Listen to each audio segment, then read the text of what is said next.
Assalamualaikum warahmatullahi wabarakatuh. Bismillahirrahmanirrahim. Alhamdulillahi rabbil alamin wassalatu wassalamu ala asyrafil anbiya wal mursalin habibina maulana qudwatina uswatina wa sayyidina Muhammadin wa ala alihi wa sahbihi ajma'in. Subhanaka la ilma lana illa ma 'allamtana innaka antal alimul hakim. Wala haula wala quwwata illa billahil aliyyil azim. Amma ba'du, yang kita muliakan saudara pengurusi majlis, seterusnya pengurusi masjid yang juga telah memberikan ucapan haluan, dev-dev kehormat yang dipimpin oleh Datuk pada malam ini, insya-Allah.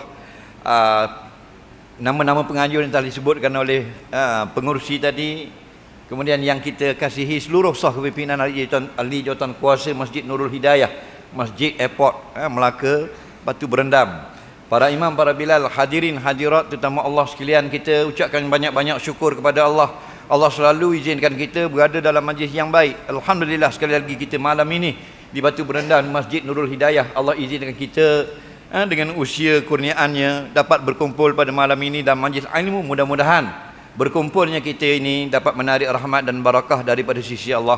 Semoga apa yang kita lakukan ini dikira amal soleh yang akan ditulis dalam buku amalan kita, insya-Allah memberi kebaikan bagi hidup kita dalam dunia, dan kita harapkan menjadi modal kemenangan pada hari kita dibawa beramai-ramai bertemu dengan Allah di yaumul mahsyar nanti, insya-Allah. Jadi untuk ceramah jemputan ini saya akan tazkirah. Tadi diberitahu tajuk orang muda, lebih kurang setengah jam, dan selebihnya kita jawab soalan, boleh nah? Lebih kurang 5 jam. Jadi soalan yang saya tengok tadi ada lebih kurang baru 40 soalan. Jadi kita perlukan lebih dalam 60 lagi lah untuk 100 soalan, insya-Allah. Boleh ya? Yang sebenarnya masjid ini kali yang ke-5 atau ke-4 lah. Maknanya dah 10 tahun nak mari tak boleh-boleh lagi. Last kali Covid. Alhamdulillah. Covid pun tinggal seekor 2 je lagi. InsyaAllah kita doakan agar Allah hilangkan terus Covid daripada bumi ni. Amin ya rabbal alamin. Itulah ujian Allah. 2 tahun pakai topeng tak? Baru ni buka topeng tengok, Allah uduhnya muka aku. Jadi kena pakai topeng balik baru lawa balik. Itu lamanya Allah uji kita dengan benda yang kecil saja. Dulu dalam cerita Gajah Abrahah, dia nak meruntuhkan Kaabah, Allah hantar tayran ababil, burung yang sangat kecil. Burung yang lebih kurang kecil daripada burung merpati, besar daripada burung ciak. Tayran ababil, burung ababil, menghancurkan tentera Abrahah. Tapi Allah bagi tahun 2020 coronavirus lagi kecil. Jutaan sampai mati, hilang nyawa. Di Malaysia saja pun ribu-ribu orang mati. Tapi alhamdulillah Allah sayang lagi pada kita. Kita tidak dimatikan dalam 2 tahun Covid, dan kita dibenarkan pula malam ini berada dalam Majlis Nurul Hidayah. Mudah-mudahan kita semua dapat ingat akan nikmat Allah itu dan membayar syukur kepadanya dengan banyakkan bersedekah untuk jalan Allah. Baik. Bila sebut orang muda ini, dia ada lawan dia. Lawan dia tua lah. Muda ni dia lawan tua. Kerana kehidupan di dalam dunia ialah kehidupan berlawan. Di akhirat baru kehidupan itu tidak ada lawan. Allah jadikan dalam dunia 2 perkara yang berlawanan. Ad-didani, 2 yang berlawanan. Mesti ada. Maknanya kalau kita lahir ke dunia, sama ada sihat atau sakit, tu ya. Dia tidak ada semua sihat. Dia tidak ada semua bayi sakit. Mesti ada lawan. Ada bayi sihat, lahir, ada bayi yang sakit. Yang sihat ni pula, bila dia besar nanti ada yang kekal sihat, ada yang sakit. Kita ada senang, ada susah, ada menangis, ada gembira, ada kaya, ada miskin, ada macam-macam, ada baik, ada jahat. Itulah kehidupan di dalam dunia. Realiti yang kita kena faham dan terima. Di akhirat nanti Allah separate. Allah akan pisahkan yang baik semua di alam syurga, yang tidak baik di sebelah sana neraka. Na'udzubillah. Sebab tu orang di dalam syurga tidak ada tua, semua muda. Tidak ada lawan dia. Kita dalam dunia mesti ada lawan. Anak muda, ayah tua. Nanti anak tu pula jadi tua, cucu pula jadi muda. Akhirat kalau di syurga semua muda, tidak ada yang tua. Yang tua di neraka. Dalam syurga semuanya gembira, tidak ada menangis. Semuanya sihat, tak ada sakit. Semuanya kaya, tidak ada miskin. Dalam dunia kita akan silih berganti. Kejap sihat, kejap sakit. Kejap sihat, kejap sakit. Nah, kejap senang, kejap susah. Kadang-kadang susah lama, senang kemudian. Kadang-kadang susah, tak senang-senang. Nampak tak? Ada yang senang, tak susah-susah. Tapi kadang-kadang susah juga, lepas daripada mati. Baik, bila sebut muda, semua orang nak muda. Kerana apa? Kerana muda itu adalah modal yang, aset yang paling mahal. Dia apa-apa pun kita nak barang mahal. Mahal bukan kerana kena bayar lebih. Maksud mahal itu kerana barang tu molek. Biasanya kalau kita bayar lebih, barang tu molek. Ikan bilis dengan ikan tenggiri, kena bayar lebih lah ikan tenggiri. Kerana ikan tu sedap. Jadi siapa yang tak mau muda? Semua orang nak muda. Maka itulah Allah lalukan kita ada masa mudanya. Kerana kita akan lalu pada hari tuanya. Nampak? Supaya bila kita lihat orang-orang yang tua, kita akan ingat bahawa mereka ini lebih dahulu beribadah kepada Allah. Jadi orang muda itu sebenarnya ialah modal bagi rendah diri. Tapi kita silap, kemudaan itu menjadikan kita bangga diri. Kita rasa hebat. Sepatutnya kita muda, orang tua, kita rasa orang tua tu hebat. Tapi kita rasa, lah orang tua tahu apa. Jadi kena hati-hatilah. Sebab kemudaan itu kurniaan Allah. Dan muda itu sekali saja. Bukan saja muda itu berguna untuk akhirat. Dunia, bahkan untuk akhirat. Sebab tu dalam bab dunia, orang nak orang muda. Sebab tu sekolah dia terima budak 7 tahun. Universiti dia ambil budak 17 tahun. Tahfiz pun dia ambil 7 tahun. Belum ada kita dengar tahfiz yang ambil yang 80 ke atas. Nampak tak? Kerana 7 tahun masuk tahfiz, umur 14 insya-Allah khatam 30 juzuk. Tapi kalau terima buka tahfiz yang umur 80, dengan tok-tok guru meninggal. Tak orang pun hafiz Quran. Kenapa? Kerana kemudaan itu aset yang paling berharga. Nampak? Al-ilmu fis saghir kan naqti fil hajar. Ilmu pada ketika muda seperti kita pahat tulisan di atas batu. Kita ambil pahat, kita pergi kat batu, kita pahat. Tam, kita tulis nama kita. Ribut ke, hujan ke, air terjun ke, ombak ke, tak akan hilang tulisan tu. Itulah ilmu yang dipelajari oleh budak-budak. Kerana itu seluruh dunia, orang bukan Islam kali pun, dia ambil, pelajar budak-budak. Kerana apa ni? Otak dia ni, pisarir ketika dia masih kecil, kan naqti fil hajar, seperti kita pahat tulisan pada batu. Tapi kalau kita belajar ketika umur tua, macam kita ambil kapur, kita tulis atas batu, lekatlah 2-3 hari, kena hujan hilang. Nampak? Itu ilmu masa tua. Sebab tu kadang-kadang kita dah 60 baru nak masuk kelas Fardhu Ain. Tok guru buka surat 8, dia 28. Lari dah situ. 3 muka surat baru nak alih, murid meninggal dunia. Nampak dah? Dah 60 baru nak belajar. Jadi dunia dan akhirat untuk orang muda. Orang tua itu melengkapkan umurnya sahaja. Sebut dalam satu hadis, muru auladakum wahum abna'u sab'a. Hendaklah kamu mula menyuruh anakmu bersolat ketika mereka umur 7. Kita 27 baru nak suruh solat. Umur 7. Budak umur 7 tahun ni budak muda. Adakah dia wajib solat? Tak. Yang wajibnya suruh. Kenapa suruh? Tarbiyah. Supaya hari-hari dia dengar ayah dia suruh solat. Walau dia pun tak solat, tak ada masalah. Nampak?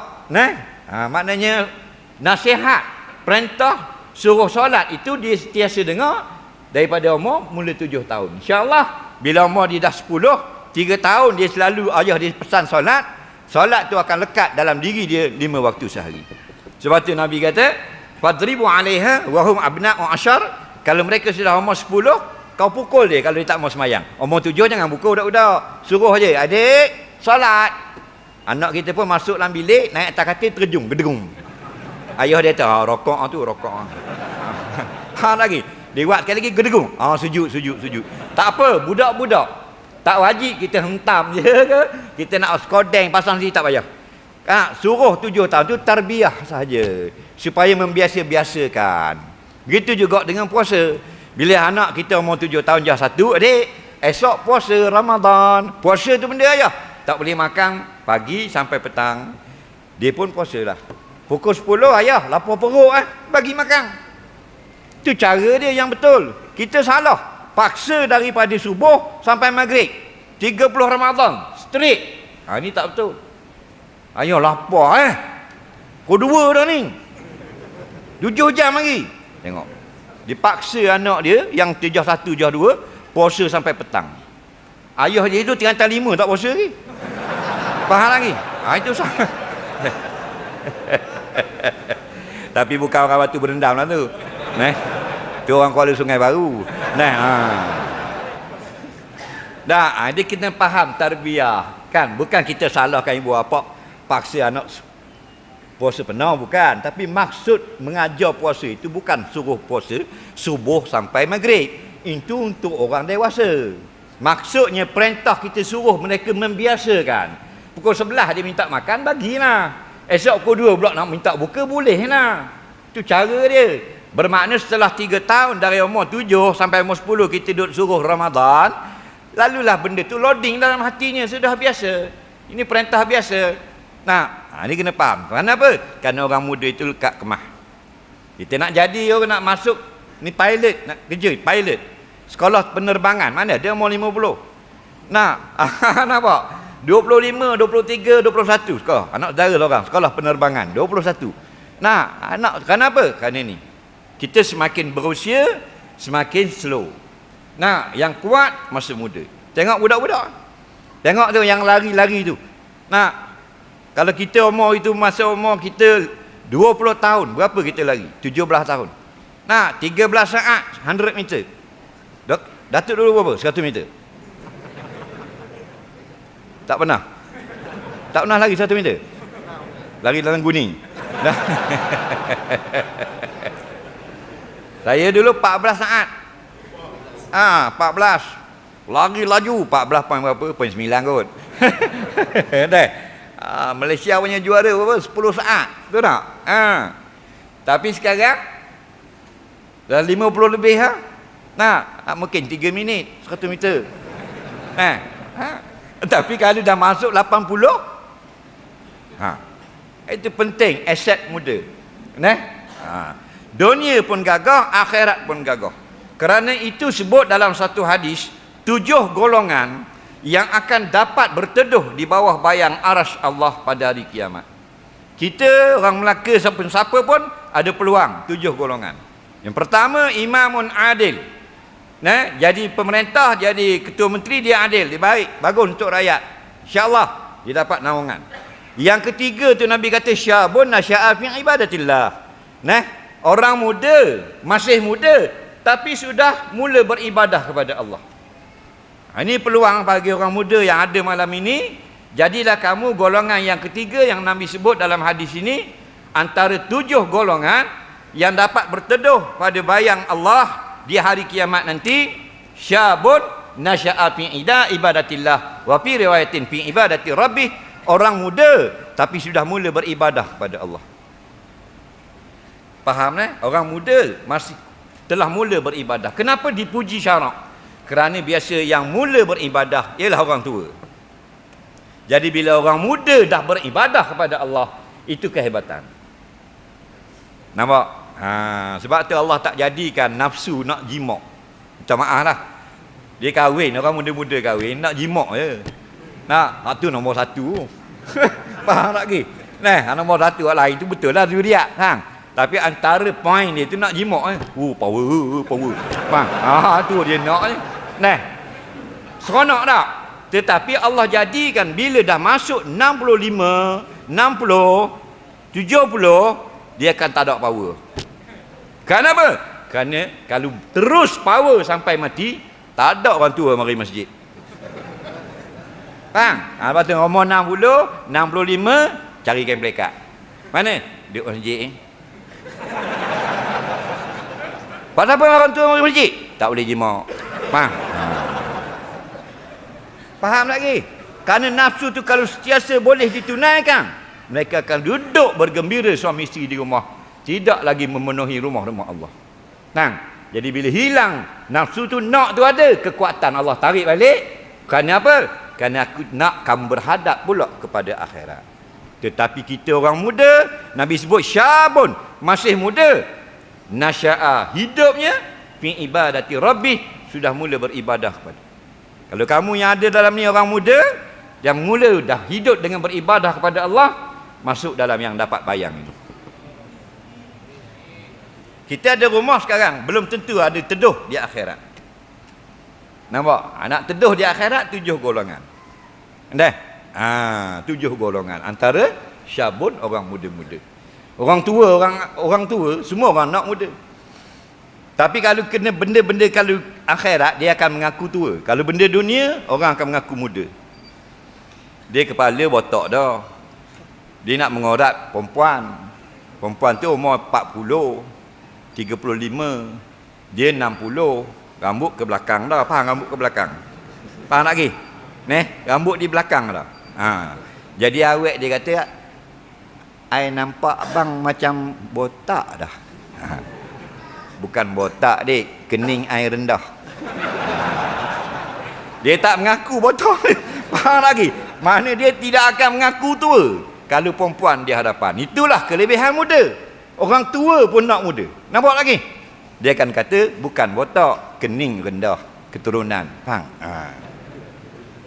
Nampak macam janggut ustaz ni dah uban, bukan uban, banyak kena flash. Faham lagi? Banyak ambil gambar. Itu nak mengaku muda, nak khabar di sini lebihnya perkataan muda, sehingga orang muda memang nak kekal muda dan orang tua tak mau mengaku tua.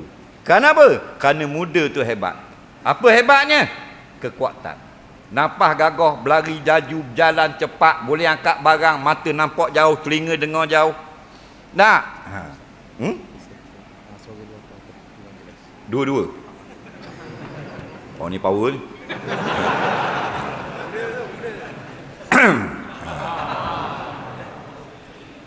Sungguh, tengok orang tua-tua, kita tanya umur dah 80. Pakcik duduk di mana?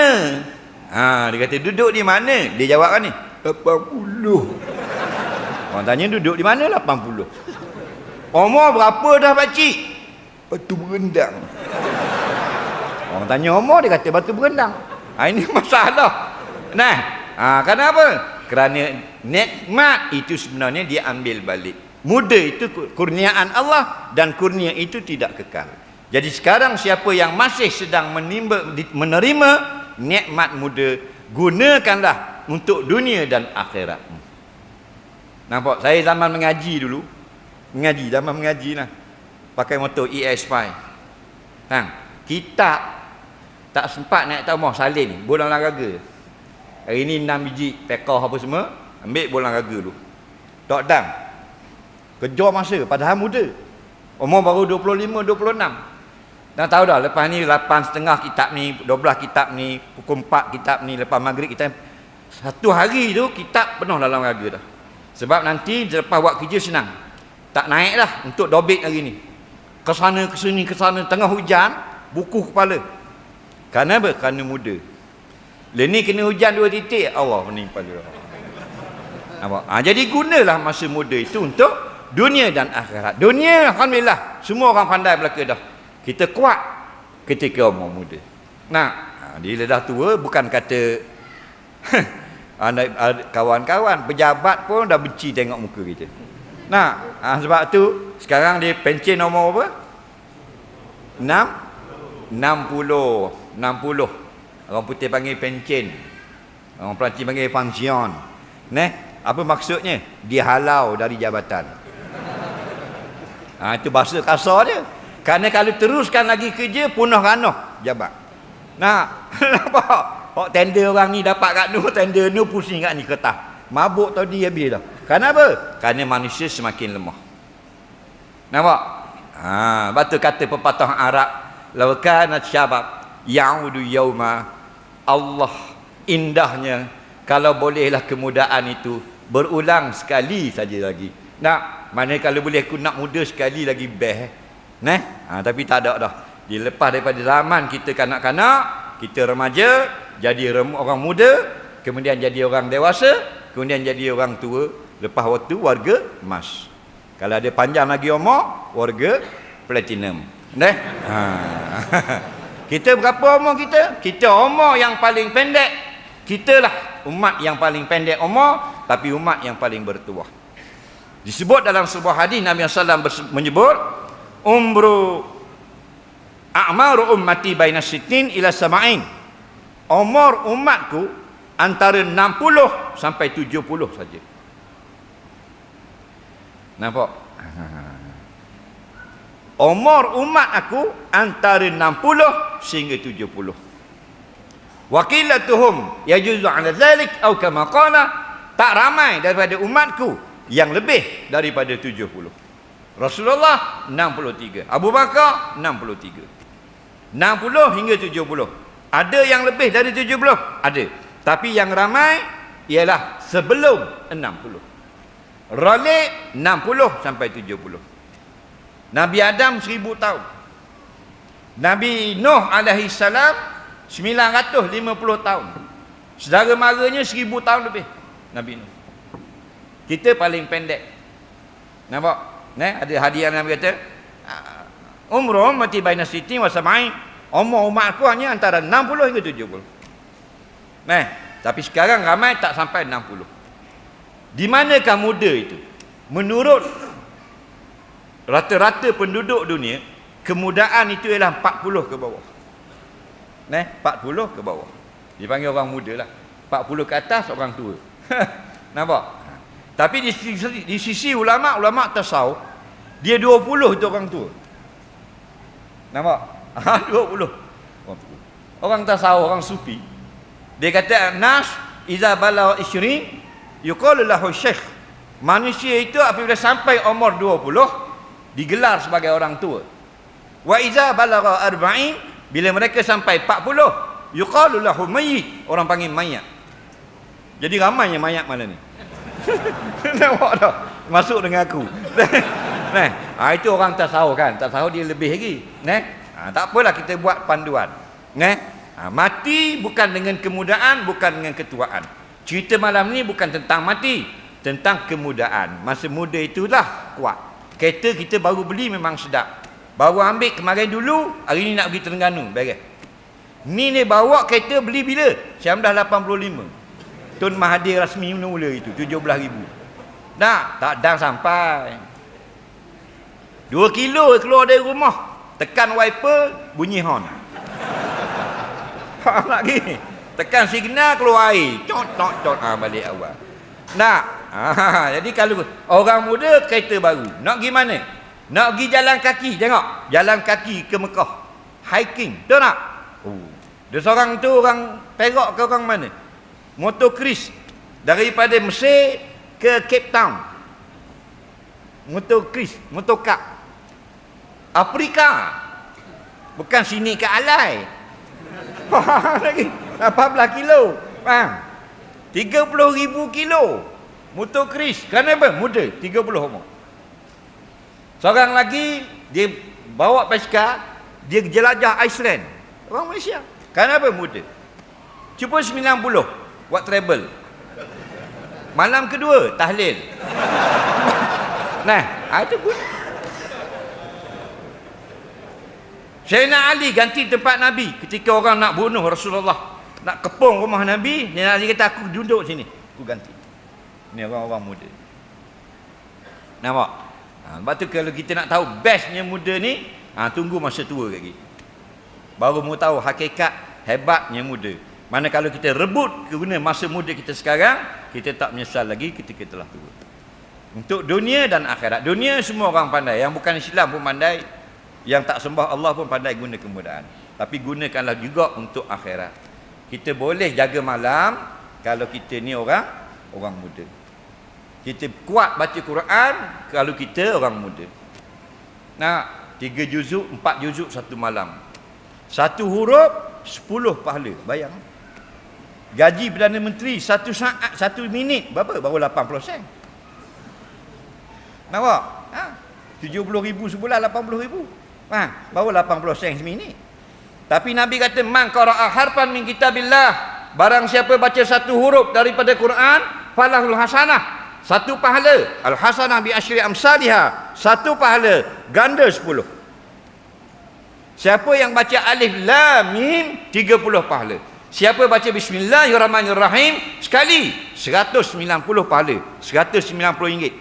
Bismillahirrahmanirrahim 3 saat, 190 ringgit. Ada gaji. Perdana Menteri 60 ringgit 1 minit. Kita 3 saat 180. Faham lagi? Nah, 190 ringgit contoh. Allah Rabbi.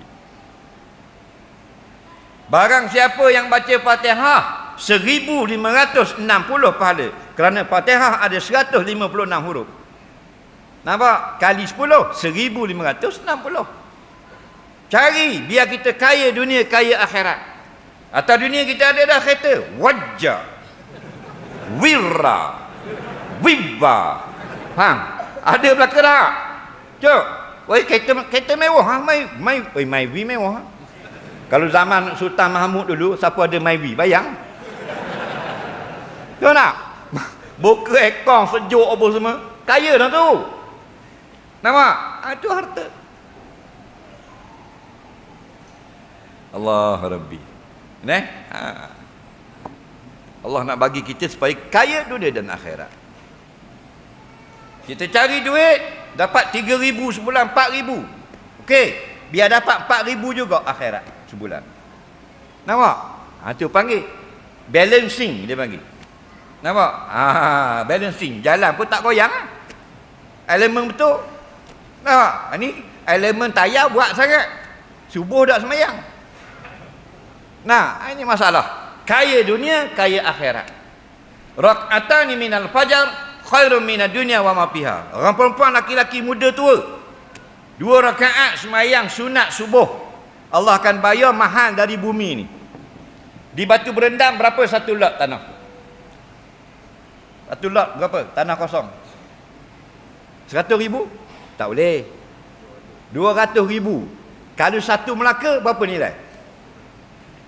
2 rakaat sunat subuh, bukan fardu. Allah bayar harga mahal dari dunia ni lagi. 3 minit, 4 minit punya kerja. Bila itu dapat? Akhirat. Kita yang jadi tak semangat ni pasal bayar lambat. Khuliqal insanu min ajal, dijadikan manusia ni jenis nak cepat. Lambat-lambat tak main boh. Faham? Jadi kita tak semangat. Sebab tu kita kalau kerja dunia, kita semangat pasal bayar bulan. Tapi kalau gaji besar, bayar akhirat, siapa nak kerja? Kita interview jadi pegawai. Nah, kemudian syarikat tu kata, tahniah lah, awak berjaya menjadi pegawai dengan syarikat kami. Tuan, gaji berapa tuan? Begini. Kalau jabatan-jabatan lain, kita pegawai macam awak ni, degree, kami akan bayar dalam 6,000 sebulan. Tapi kami special, 1 in a million.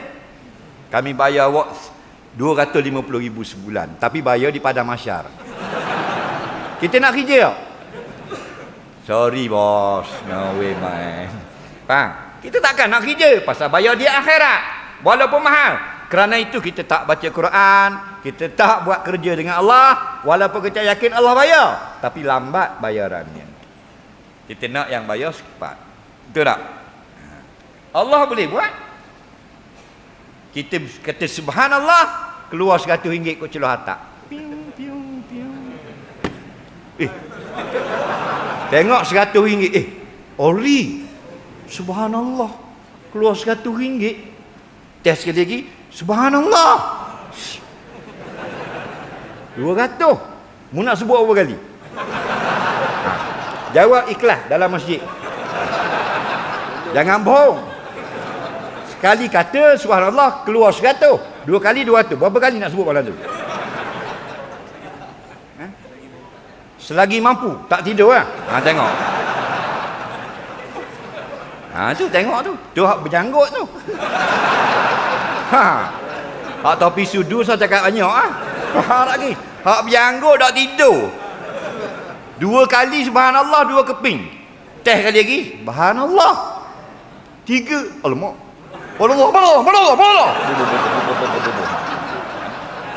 Ni kita yang gelak kat mu sendiri tu. Faham? Kalau bagi cash memang rajin dengan kita. Tunggu. Baca Quran la'allakum tattaqun. Nak buka sebelah 100. Allah boleh buat. Tapi kalau buat gitu, orang ngisak ngaji. Wallazi.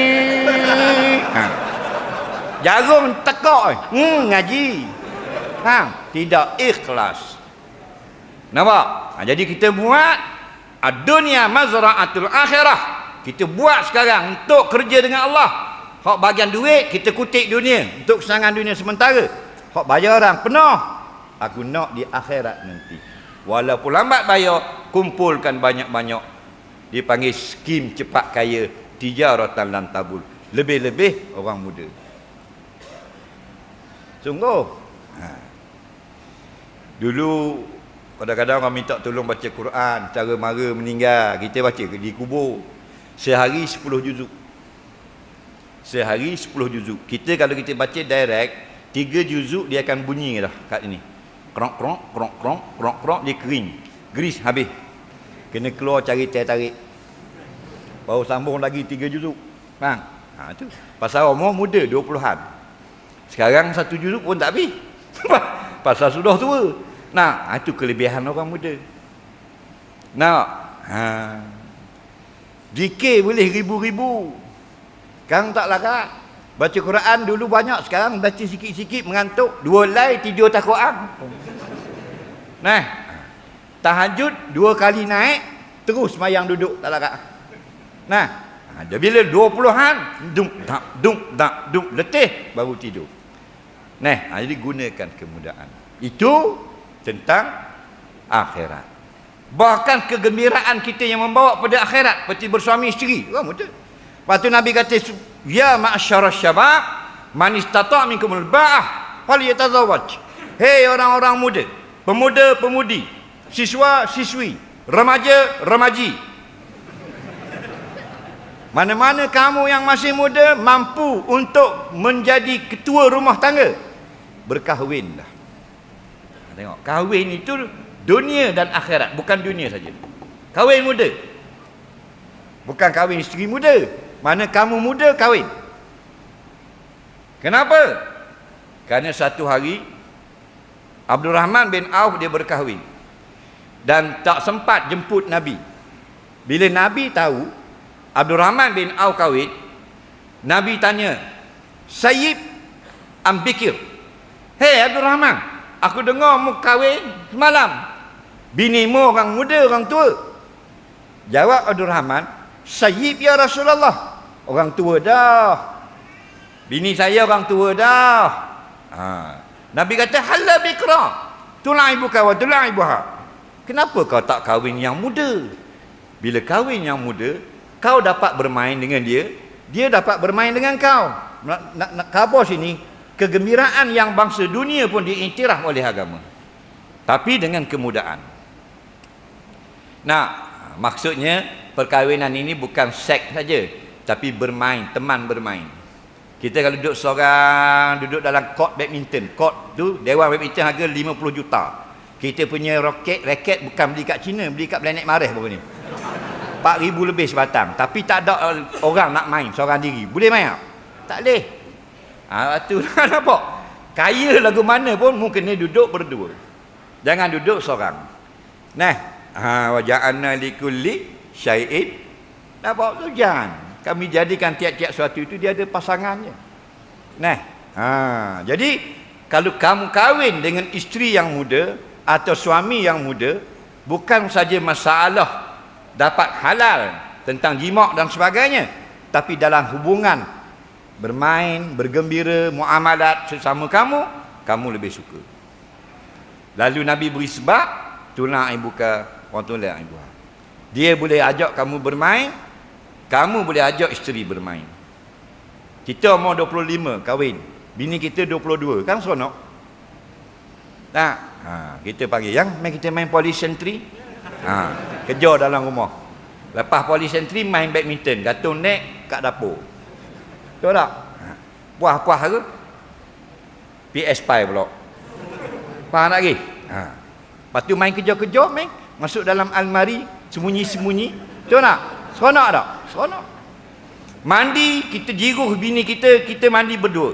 Sudah sama-sama muda. Nak? Kita picit obat gigi. Dia simbah nila. Nak? Kita lepas sabung. Nak? Dia cium air. Seronok tak? Tapi kalau suami tua, isteri 42, suami 73. 2 kali kejar. Nak? Masalah. Pergi hospital. 3 bulan lagi baru boleh main pula. Faham tak lagi? Kenapa? Kerana saat ni kemudaan itu sudah tidak ada. Nampak? Batin Nabi kata, "Hala bikra, kenapa kau tak kahwin yang muda? Tulai ibu kawal, tulai ibu Kamu boleh bermain dengan dia, dia boleh bermain dengan kamu seronok." Nah, tak perlu beli game banyak-banyak. Ni game ada dah. Itu contoh. Bukan nak kabar suruh bermain. Nak royak di sini kelebihan umur muda. Nah, bak seronok. Sungguh, kita tak pernah buat. Bini kita balik, suami balik kerja, isteri duduk dalam gobok baju. Laki kata yang bini dia. Ada orang tapi suara ada. Seronok tak? Seronok. Kat mana Betul tak? Jumpa. Seronok. Seronok main gitu. Tapi kalau tua dah, laki 75 masuk dalam almari. Polong. 75 dah polong, masuk dalam almari. Baru nak main. Moklong balik. Polong. Dapat panggilan suruh balik Batu Pahat. Pasal ada kematian. Jadi kunci robok polong. Polong duduk dalam gini. Nak usik moklong. Kunci kat luar, kunci bitu minggu depan balik. Meninggal dah polong. Gitu macam tu. Ni masalah. Kalau muda itu kena kunci itu dia boleh tendang lagi bitu. Ni seronok. Jadi kalau itulah kebahagiaan yang seolah-olah kita lihat rupanya dunia, tapi sebenarnya akhirat. Dia menyebabkan kita rasa hilang kejemuan dalam berbuat ibadat dengan ada teman hidup yang boleh tepat bermain. Tapi mahalnya di situ tepat pada kemudaan. Jadi gunakanlah kemudaan kita untuk segala yang baik. Nombor 1, beribadah kepada Allah, jangan kamu sekutukan dia. Yang kedua, gunakan kemudaan itu wabil walidaini ihsana untuk berbuat baik pada ibu bapa kita. Tak molek lagu mana pun ibu bapa kita, itulah ibu bapa kita. Tak ada jual lah di mana-mana. Buat yang terbaik. Nampak? Kemudian hubungan kita dengan kawan-kawan kita, dengan adik-beradik kita. Jangan lupa, jangan kita seorang senang. Kita senang 10,000 sebulan. Tapi adik kita duduk Tanah Merah, duduk di Kelantan, duduk di Kulai, ada yang susah. Kita top up dia 500 sebulan. Supaya kekayaan kita ini bermanfaat untuk orang lain. InsyaAllah. Mudah-mudahan sedikit tazkirah tadi memberi sedikit impak untuk kebaikan hidup kita di masa akan datang. Baik.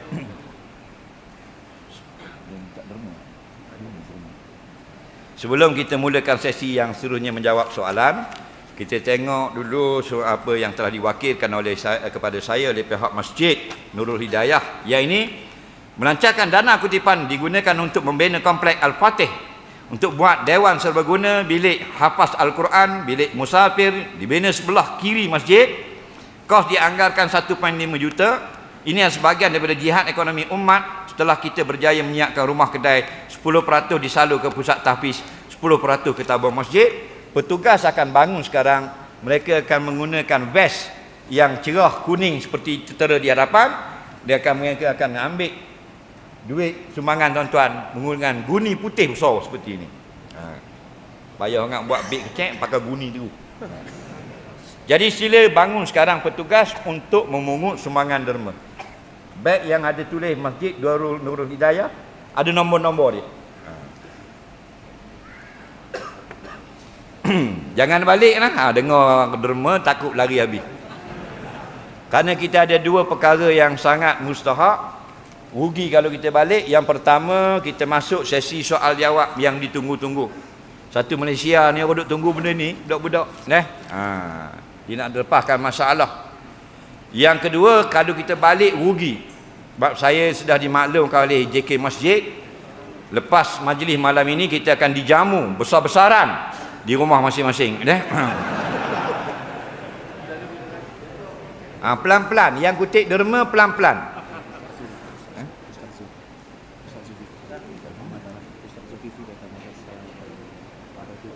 Alhamdulillah.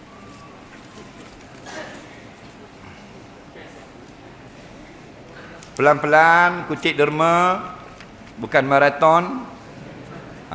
Buka guni tu tunjuk depan dia, selagi dia tak bagi jangan bergalih. Kemudian para hadirin pula jangan bimbang, ini bukan zakat. Zakat tak bagi berdosa. Ni tak bagi tak berdosa pun. Cuma kalau malam esok belum tentu dapat bagi. Kerana innaka la tadri ma ismuka ghada, kamu belum pasti adakah kamu masih hidup esok hari. Pelan-pelan kita akan jawab soalan-soalan pula.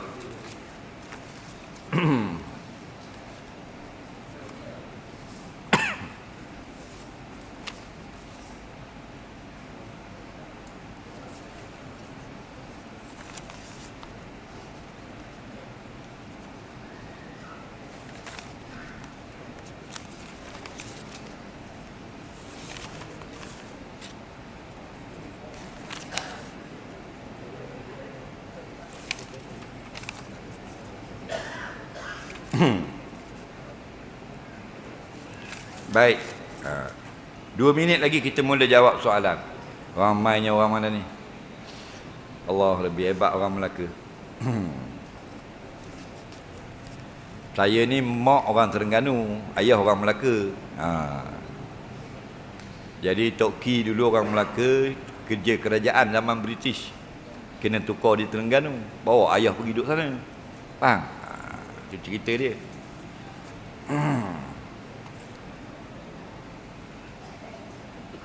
Baik, sambil-sambil kita mula menjawab soalan, pihak petugas hendaklah meneruskan kutipan. Jangan berhenti walaupun saya mula menjawab soalan. Saya jawab soalan ni sekadar-kadar saja, ilmu saja saya yang saya tahu ialah. Yang nak lebih detail, lebih terperinci, ramai dah tok-tok guru di Melaka ni. Ni kita ni tak cak ayang kadar-kadar pelepah budak-budak motor ni lah. Kalau kadar layang mak nempik ni boleh lah. Bukan Allah Rabbiha ni.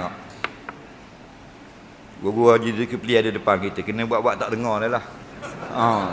Kita tak boleh kalau ada orang aling dekat tak apa nak jawab dah lah. Allah Rabbi. Allah Rabbi. Mudah-mudahan Allah panjangkan umur beliau, selamat dunia dan akhirat.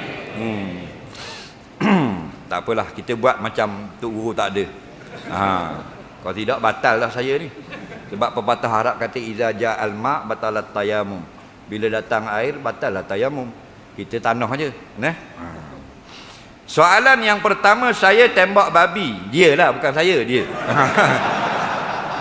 Kemudian saya panggil kawan saya bukan Islam. Mereka buat makan lah. Dia bagi dia duit sikit kat saya. Dia kata upah sikit. Bolehkah saya makan untuk beli peluru atau lain-lain? Dengar baik-baik. Inna Allah iza harrama syai'a harrama samana. Sesungguhnya Allah Ta'ala bila dia haramkan sesuatu, dia haramkan harganya juga. Jadi jangan kita jual benda-benda yang diharamkan. Jangan. Walaupun kita tak makan. Kita tak minum arak, kita jual todi. Tak boleh. Faham tak lagi? Kita tidak berzina, kita hanya jual pelacur. Tak boleh. Harga benda yang macam babi itu benda yang dia haram, anjing benda yang dia haram. Allah haramkan dia. Nampak? Innama harama syai'a iza haram Allahu syai'a, apabila Allah Taala mengharamkan sesuatu. Tak kiralah sesuatu itu binatang ke ataupun perbuatan ke, maka haram sama nah. Diharamkan pula jual beli dan harga dia dan upah mengupahnya. Kita kena betulkan begini, kena faham. Allah haramkan yang haram itu bukan orang Islam saja, untuk semua manusia. Semua nama manusia wajib makan yang halal. Walaupun mereka bukan orang Islam. Cuma orang bukan Islam, jika mereka duduk dalam negara umat Islam, mereka tidak dikenakan hukuman oleh pemerintah Islam jika mereka makan yang haram. Cuma mereka akan didakwa di akhirat. Dalilnya Allah firman dalam Quran, ya ayuhan nasu kulu mimma fil ardi halalan thayyiba. Wahai sekalian manusia, bukan orang beriman saja, wajib kamu makan apa yang di bumi itu dua syarat. Pertama halal, kedua bersih. Situ jadi haram. Ada dia pancing dapat labi-labi. Nampak? Dia pergi jual ke orang kafir, tak boleh. Dia pergi bewok, dia langgar, dia jual ke orang kafir, tak boleh. Nah, tapi kalau binatang itu bukan untuk dimakan, boleh. Contoh dia jual kucing pada orang kafir.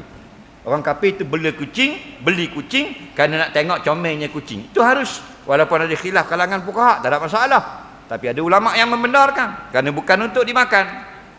Jadi kalau langgar tembok babi apa semua, tinggallah dalam hutang. Jangan kita pula pergi hantar ke orang kafir dan sebagainya. Dia nak, dia ambil sendiri. Itu dia punya pasal.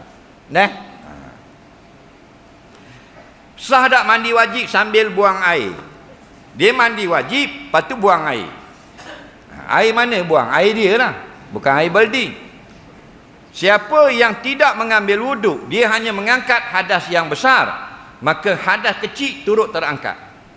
Kerana hadas ni amrun i'tibariyun yakumu bil a'dha yamna'u sihhatan nahwi salah. Hadas ini hukum saja yang diperkirakan ada pada badan seseorang. Bila hukum itu dikira ada pada seseorang, dia menjadi manik, jadi penghalang daripada sah ibadat sembahyang.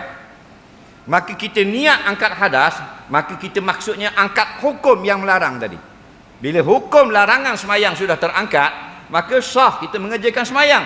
Jika kita ada hadas kecil, kita lakukan hadas besar, kita angkat hadas besar, maka hadas kecil turut sama terangkat. Cuma ulama fiqh kata bila kita tidak mengambil wuduk, kita mengajarkan mandi wajib saja, kemudian kita buang air kecil.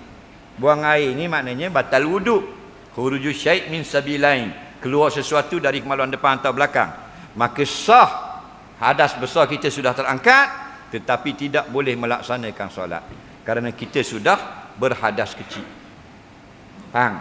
Jadi orang yang mandi junub, lepas tu dia kencing, mandi dia sah, tak payah ulang. Tapi kalau dia nak semayang, wajib berwuduk. Soalan seterusnya, lelaki A rajin bangun malam tapi tinggal solat fardu sebab kekangan kerja dan selalu qada lah. Laki A ni juga pandai juga bab agama. Laki B jarang bangun malam, tak pernah tinggal solat fardu. Mana satu yang elok? Yang elok ialah yang melaksanakan yang fardu. Kerana yang sunat tidak boleh dibanding dengan yang fardu. Tidak ada orang masuk neraka kerana tinggal solat sunat. Tidak ada orang masuk neraka kerana tak puasa sunat. Tapi orang masuk neraka sebab tak solat fardu. Seorang laki-laki jumpa Rasulullah, lain pada 5 waktu, lain pada puasa Ramadan, haji dan zakat, ada lagi yang wajib. Nabi kata tak ada dah, melainkan yang sunat-sunat. Nampak? Jadi aku nak buat yang wajib saja. Nampak? Kalau buat yang wajib saja, alhamdulillah, engkau selamat. Maknanya tak ada buat yang sunat, wajib saja. Selamatlah kita di akhirat. Syarat jangan buat dosa lain. Jangan berzina, jangan judi dan sebagainya. Tetapi dalam soalan ini, orang ini rajin semayang sunat malam, tapi fardunya qada. Faham? Yang seorang lagi tak, malas solat malam, tapi fardunya tunai. Maka yang tunai lebih besar pahala. Nampak? Tapi janganlah kita mengharapkan cukup dengan yang fardu saja. Kerana kadang-kadang yang sunat itulah yang menyelamatkan kita. Contoh, bila ditimbang amal fardu kita, dapat 1000 kilo. Tiba-tiba kita terlupa. Bila timbang dosa kita, 1200 kilo. Kenapa? Lebih pula yang dosa. Siapa ada yang sunat, jadi berat pula beratan amal yang sebelah baik. Walaupun dengan yang sunat itulah sebab dia masuk syurga. Bagaimana cara nak bersihkan diri badan, minyak untuk mendirikan solat?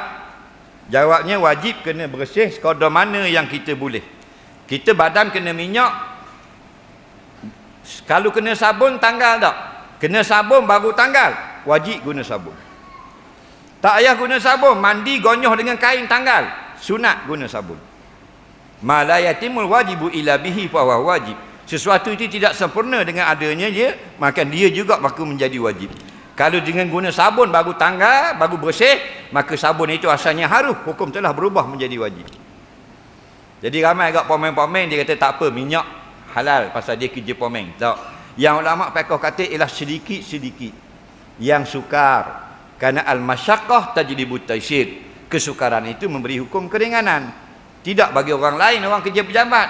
Nah, awak kerja pomeng, banyak benda nak kena cuci. Jadi kalau ada sikit-sikit, hukumnya dimaafkan. Al-qalil kal adami. Sedikit hukum seperti tak ada. Tapi kalau banyak tidak dimaaf. Soalan seterusnya,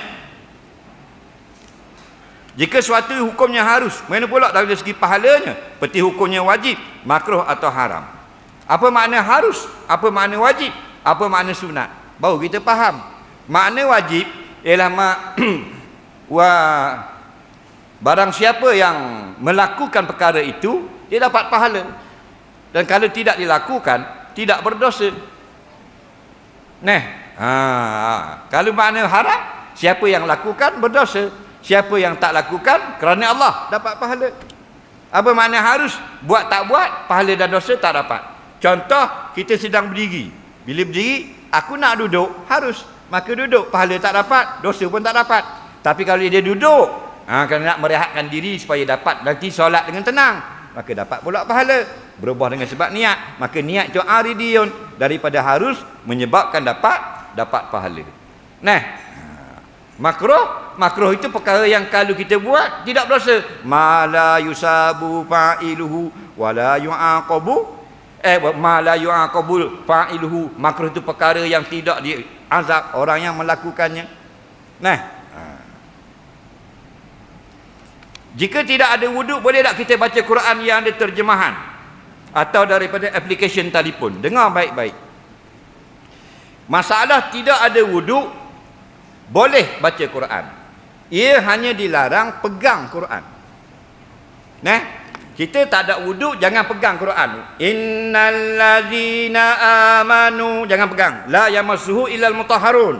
Tidak menjamah Quran, itu mereka orang yang suci. Tapi kita tak pegang. Quran terbuka atau sudah kita hafal huruf surah, kuliah, wadduha dan sebagainya. Kita tak ada wuduk, boleh baca. Tapi kalau berhadah besar, baca pun tak boleh. La yaqra'u sya'an minal Quran haidun wala junubun. Tak boleh baca sesuatu pun dari Quran, perempuan haid, laki-laki yang junub. Tapi kita bukan junub, tak ada wuduk saja. Boleh baca Quran tanpa menyentuh. Adapun pada skrin, kita buka skrin, pinjam telefon. Okey, ini kosong. Ini pandangan ulama. Saya himpunkan dari fatwa-fatwa mutaakhirin. Bila kita kosong, tak ada hukum. Bila kita buka, dia ada hukum. Katakan ayat Quran. Sebaiknya, jangan sentuh tangan kita pada ayat Quran ketika kita berhadas. Kerana sebahagian fuqaha moden tetap mengharamkan. Dihukumkan sama dengan mushaf. Tapi bila kita tutup, dia kira tak ada dah. Adapun mushaf tak boleh. Tutup pun huruf masih ada, khat masih ada. Yang ini bila tutup, application hancur lebur. Tak ada apa. Itu pandangan ulama. Okey?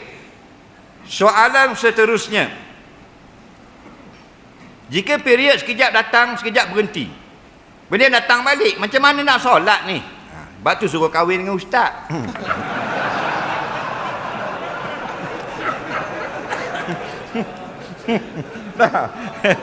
Dah marah dulu.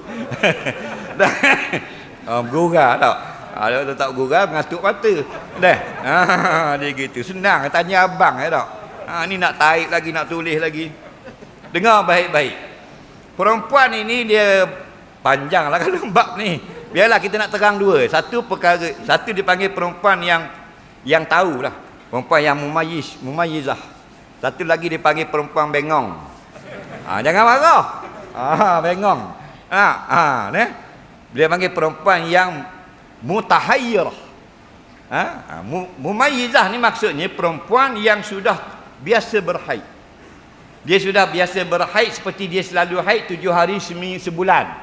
Faham tak ke? 7 hari sebulan. Itu perempuan itu yang sudah boleh membeza. Dia boleh dah beza lah kalau ada masalah. Atau perempuan yang jenis memang dia ni haid dia ni warna merah. Kalau mula-mula, kemudiannya warna kuning.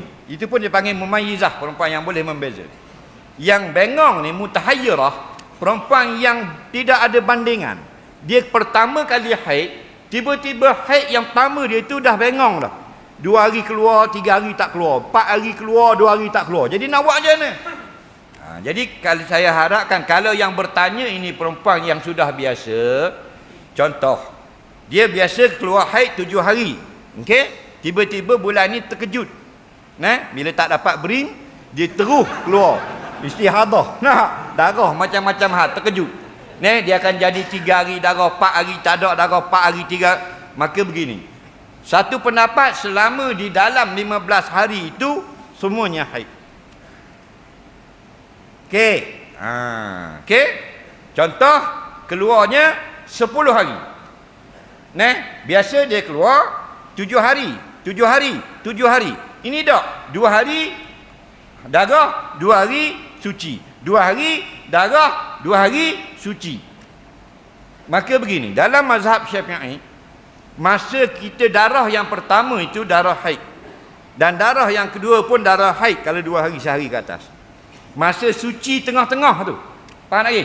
Contoh, 3 hari darah, 3 hari kering, 3 hari darah, 9 hari. Faham? 3 hari yang pertama darah haid, 3 hari yang kedua, yang penghujung pun darah haid. 3 hari yang tengah itu ada 2 pendapat. Pendapat pertama ialah masa haid yang tidak berdarah, hukum seperti perempuan haid. Pendapat yang kedua ialah masa suci di dalam masa haid, hukumnya seperti perempuan bersuci, kena mandi. Siapa yang malas, ambil pandangan yang pertama, hukum haid lagi. Faham lagi? Ini jika tak lebih pada 15 hari. Kalau direct sebulan, lagi mudah. Sebulan keluar darah, maka biasa dia haid berapa hari? Biasa 7 hari. Ambil 7 hari pertama haid.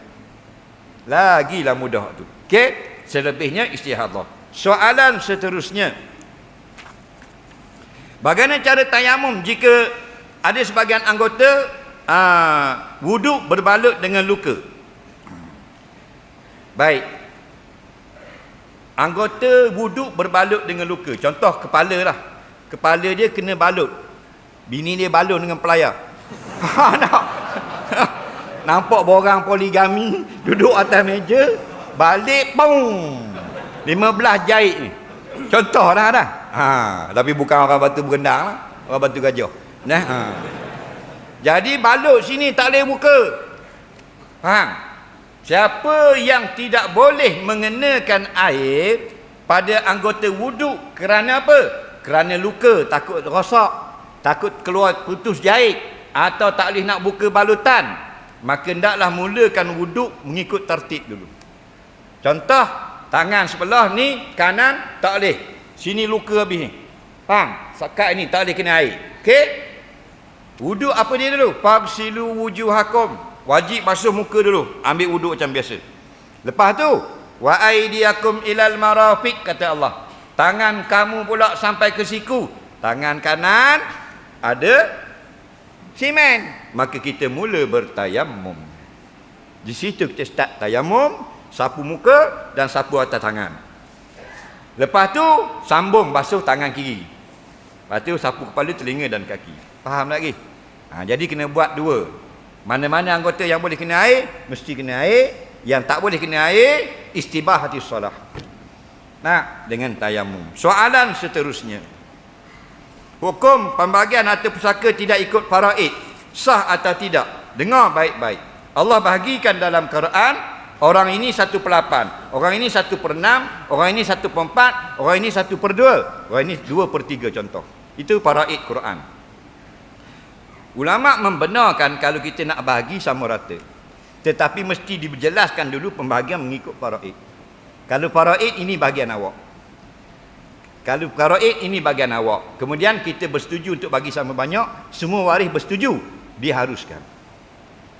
Faham? Dan mana-mana waris yang tidak bersetuju, dia nak ikut faraid, maka wajib dibagi hak dia. Dan tak boleh dikata orang itu tamak, kerana dia nak hak dia. Tamak ni dia nak hak orang lain. Kita ramai masyarakat, bila orang tu tak setuju bagi sama rata, dia nak ikut faraid, keluarga dia kata tamak. Bukan tamak. Tu hak dia. Tamak ni hak orang lain pun dia nak. Tu baru tamak. Faham lagi? Soalan seterusnya. Kita tak datang masjid sebab kita sakit hati dengan seseorang. Boleh atau tidak? Tak boleh. Sakit hati dengan seseorang, tak pergi masjid. Apa masjid pula jadi salah? Dia tak datang ke masjid ni sebab sakit hati ke masjid. Baru betul. Ni bukan sakit hati ke masjid. Mau sakit hati seseorang, marilah masjid. Faham? Dah aku sakit hati ke dia? Sakit hati senang je. Kalau kita sakit kepala, makan obat. Berobatlah. Maka semua sakit, Nabi kata tadawau. Berobat. Cara kita nak berobat orang yang kita sakit hati lama dah, dia lagi duduk sebelah dia. Salat semayang sebelah dia. Sekejap lagi salam, dia salam gini, kita pun tengok dia dulu. Lepas tu, Assalamualaikum. Waalaikumsalam. Walaupun garang, tapi dia sambut kat salam. InsyaAllah. Kerana lepas salam tu makna selamat. Itu untuk orang balah. Ingat dah, kalau balah lama dah, memang lama sungguh kita balah dengan dia daripada Alfonso di Albuquerque. 600 tahun balah. InsyaAllah. Assalamualaikum. Walaupun dia jawab dengan garang, dia akan jadi lembut kau. Berkat nama Allah. Nampak? Jadi duduk sebelah. Ada orang kita gaduh lama dah ni. Tak ni. Duduk sebelah dia. Nah, jadi kita salam. Assalamualaikum warahmatullahi. Dia molek, dia tengok sini. Assalamualaikum warahmatullahi. Nampak? Itu cara dia. Ni mu sakit hati seseorang, mu tak mari masjid. Sakit hati dekat si usaha, tak mari masjid.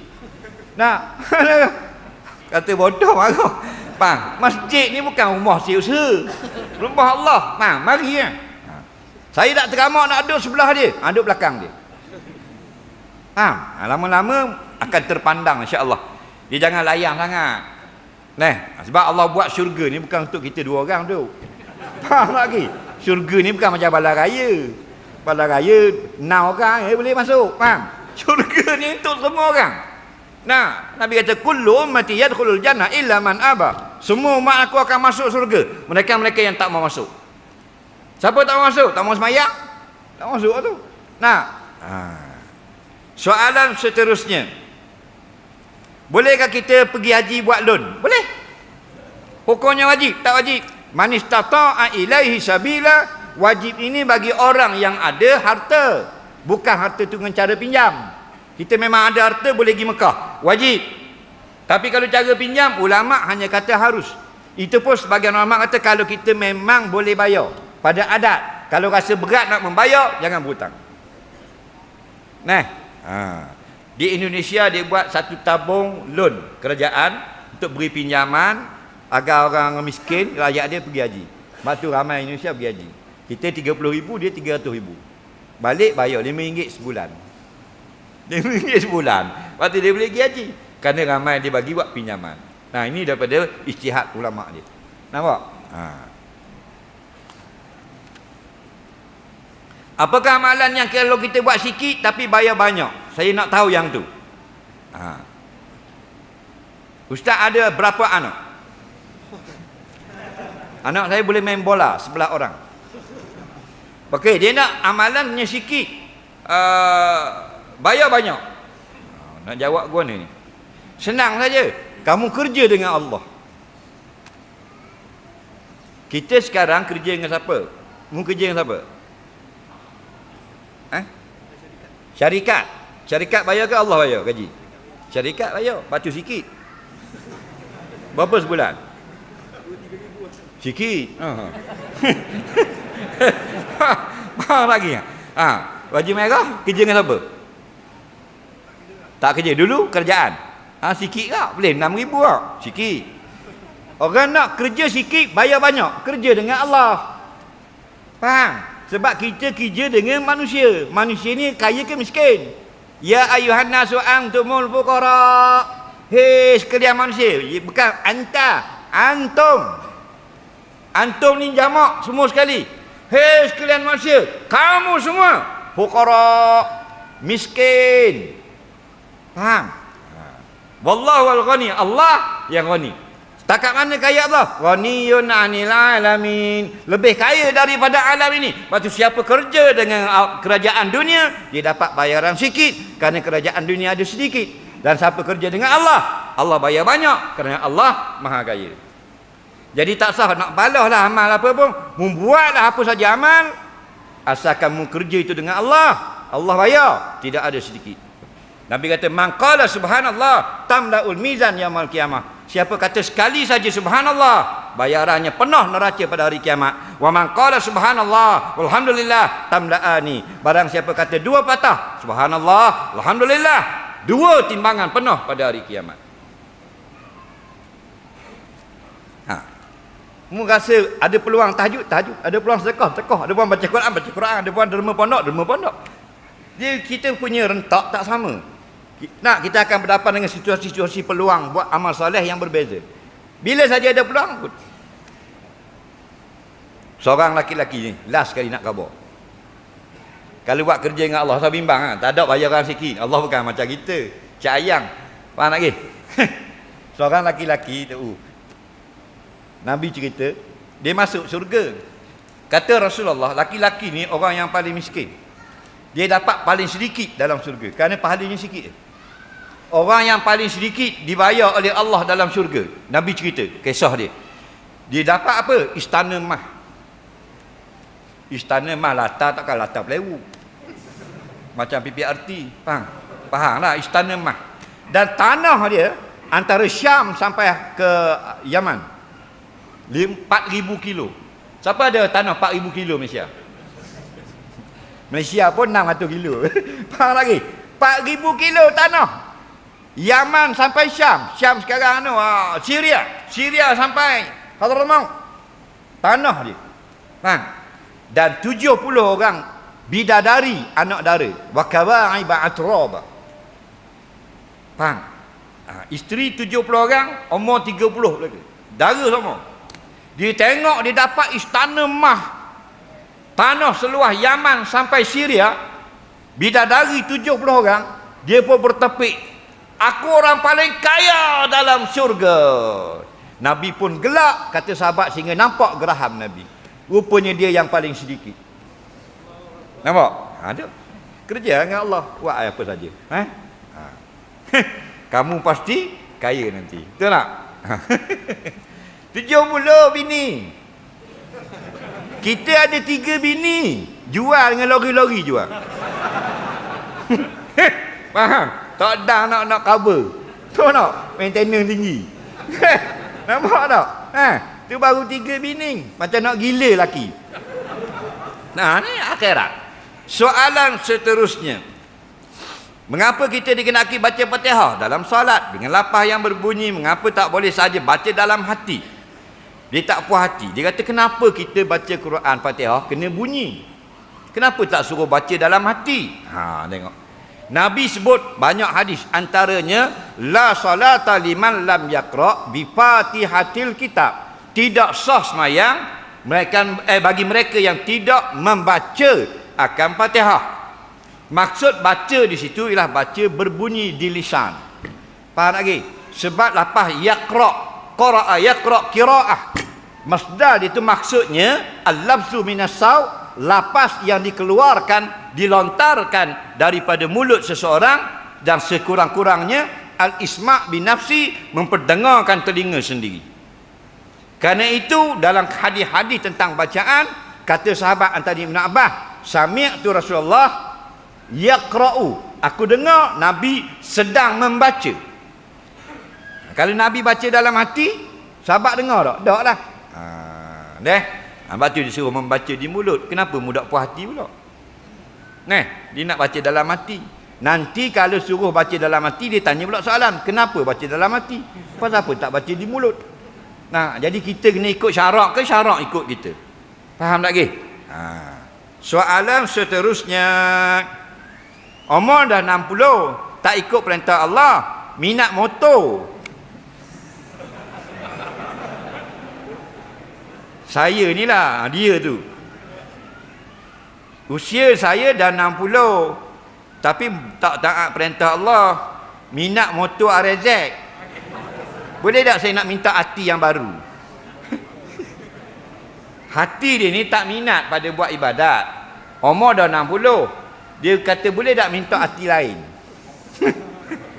Nakal ke orang Melaka ni? Biarlah. Ingat walaupun soalan tu bodoh, tapi dia dapat pahala banyak. Kerana yang dapat pahala banyak bukan tukang jawab, tukang soal. Okey? Jangan suka ke dia. Begini. Hati tu nafsu. Nafsu itulah diri. Diri itulah akal kita. Akal tu jiwa. Itu muradif. Kita tak pandai pula manusia ni nak tahu rahsianya sebenar, Allah saja yang tahu. Baik. Kita ni dua unsur. Satu dia panggil jismun, tubuh. Yang satu lagi dia panggil roh. Jadi jismani, rohani, Datuk. Okey? Bergabung dua ni namanya insan. Bergerak kita ke sana kemari, menikah begitu begini. Cabut dua ni, diam. Allah jadikan roh dulu. Kemudian jadikan janin kita tubuh dalam perut mak. Sampai masa tiup roh. 4 bulan hidup, bergabung, jalan sampai masa innalillah, cabut balik roh, tinggal jasmani. Jasmani tinggal di dunia, roh wak naik syurga neraka, tengok langit itu gini. Sekali seorang, satu jasad, satu roh saja. Tak boleh dua roh. Tidak ada ajaran dua roh, nak reka boleh, hakikat saja berlaku. Satu roh, satu badan. Satu roh, satu badan. Okey, dikeluarkan roh dalam hadis-hadis sahih, dikeluarkan roh, dibawa naik bergarak. Kalau roh orang beriman, nampak bergembira habis malaikat-malaikat tiap lapis langit dengan wanginya. Buat naik tunjuk neraka, tunjuk syurga. Buat turun balik, ni tengah mandi tengah kapan body jasad jasmani. Turun balik, duduk satu mata memandang jauh daripada kubur. Bila diletakkan jasad diusung buat mari ke kubur, cuma belum datang muka wan nakir, baru dibawakan roh letak di tepi jasad. Itu hadis-hadis sahih. Jadi kamu, roh kamu ni mula kata nak satu lagi roh. Pasal sekarang tak minat agama, tak minat ibadat, nak roh lagi. Amboi, mu lebih pada Nabi pula pada dua roh. Faham lagi?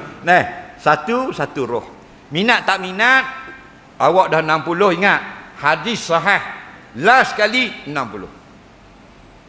Lebih pada tu, Masya Allah kana wa malam yasha' lam yakun. Adat kata 60, kalau tak balik ke akhirat, tak balik dah. Adat kata, faham? Tapi Masya Allah kana, kalau Allah kana, 5 yasha'. Lepas tu kawan-kawan kita yang tua-tua dah tu, motor tak salah, tuan motor salah. Tidak ada motor Ducati masuk neraka. Faham lagi? Tidak ada kereta Ferrari masuk neraka, tuan Ducati masuk. Pasal tak semayang. Faham lagi? Motor tak salah, dunia tak salah. Mana ada orang rumah besar masuk neraka, tuan rumah masuk pasal dia sombong. Faham? Kita tak boleh masuk surga sebab kita miskin, tak boleh. Kita nak masuk surga mesti sebab kaya juga, kaya amal. Kalau miskin harta tak boleh masuk surga. Faham? Lepas tu dua perkara yang penting. Mu nak main motor ke, motor nak main mu ke, dua benda kena ada. Innal ladzina amanu, pertama beriman, yang kedua amal soleh. Faham lagi? Dua ni.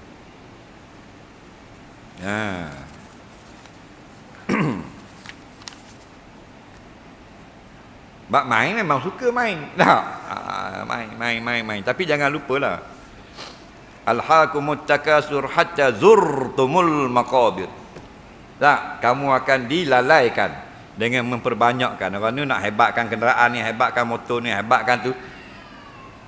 Tiba-tiba dia terlalai daripada amal akhirat. Hobi lah, tapi dah lalai. Hatta zurtumul maqabir, barulah masuk dalam kubur baru bangun. Annas fi dunya niyamun, manusia dalam dunia tidur. Iza mata intabaha fanadima. Bila mati barulah terbangun daripada tidur. Nampak?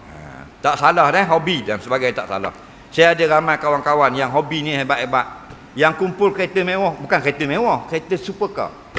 Orang Kuala Lumpur lah. Satu kereta 6 juta, 7 juta. Rumah penthouse. Tapi dia punya sedekah, masya-Allah. Jadi kaya dunia, kaya akhirat. Nampak? Kita kaya akhirat. Tak lagi. Orang bang maghrib Allahu Akbar Allahu Akbar. Dia duk atur maiwi di jalan. Buka bonek belakang tegeduk. Habis orang bang Isya habis satu maghrib. Nak maiwi nak kelak lah, jangan tinggal solat. Kamu pakai maiwi tak solat. Patut Allah tak bagi masjid. Faham lagi? Baru kalau bagi masjid dengan ayah-ayahmu melanggar habis lagi. Mu baru pakai maiwi Aizia dah tak solat. Jangan. Benda kecil itu. Faham lagi? Solat. Kaya tak salah. Yang salah orang yang kaya yang lupa kekayaan itu sebenarnya pinjaman daripada Allah. Dan kalau kaya derhaka pada Allah, maksud derhaka, kalau miskin derhaka, lu fikir sendirilah. Soalan seterusnya. Boleh tak solat sunat rawatib gabung dengan solat istikharah? Sebaiknya kita buat mustakil, buat asing. Walaupun ada fuqaha mengatakan boleh. Kerana bila asing kita banyak berbuat 2 kali solat. Solat rawatib suku, solat istikharah suku. Ana ma aksaru fi'la aksaru sawaba. Lebih banyak berbuat, lebih banyak pahala. Okey? Soalan seterusnya.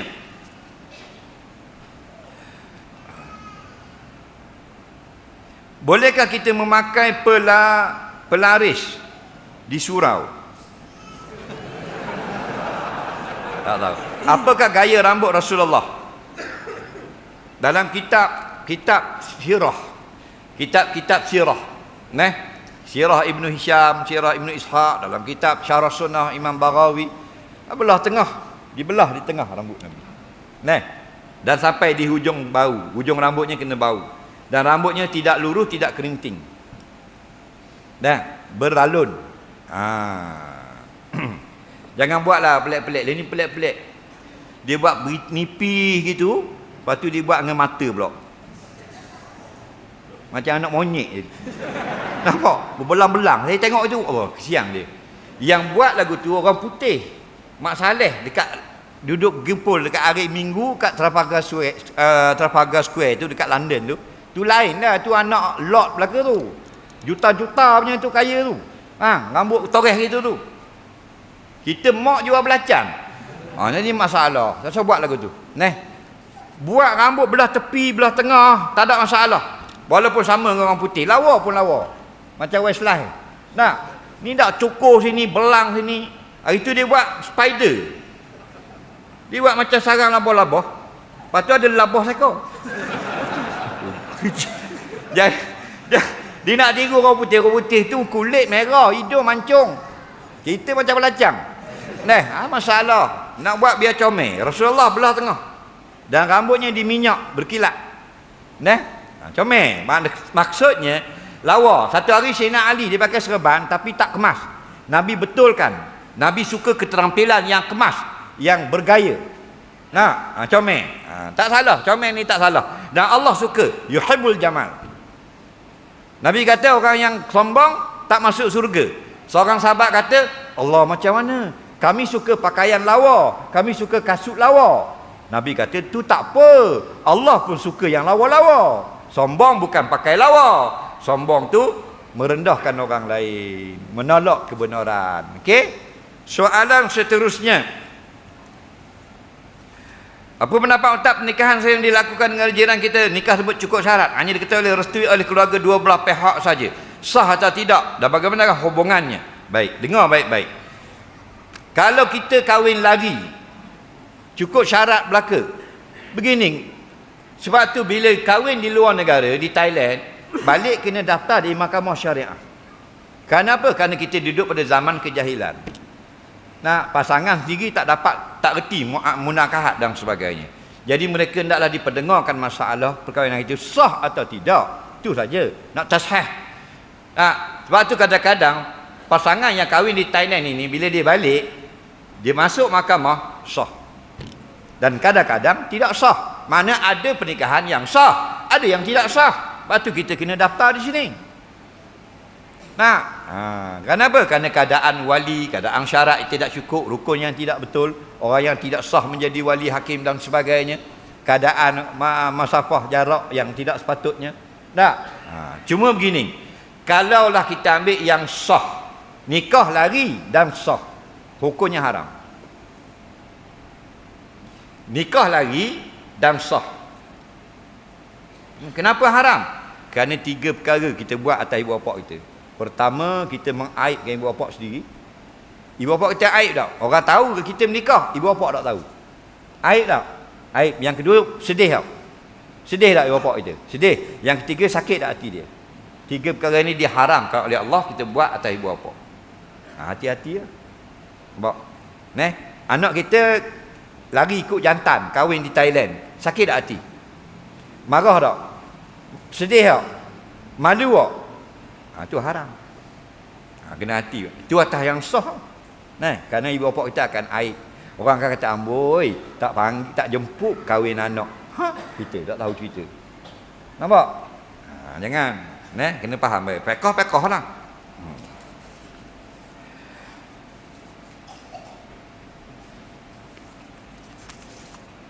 Apakah hukum mengambil sanad dalam bersyahadah? Apakah hukum bertarekat?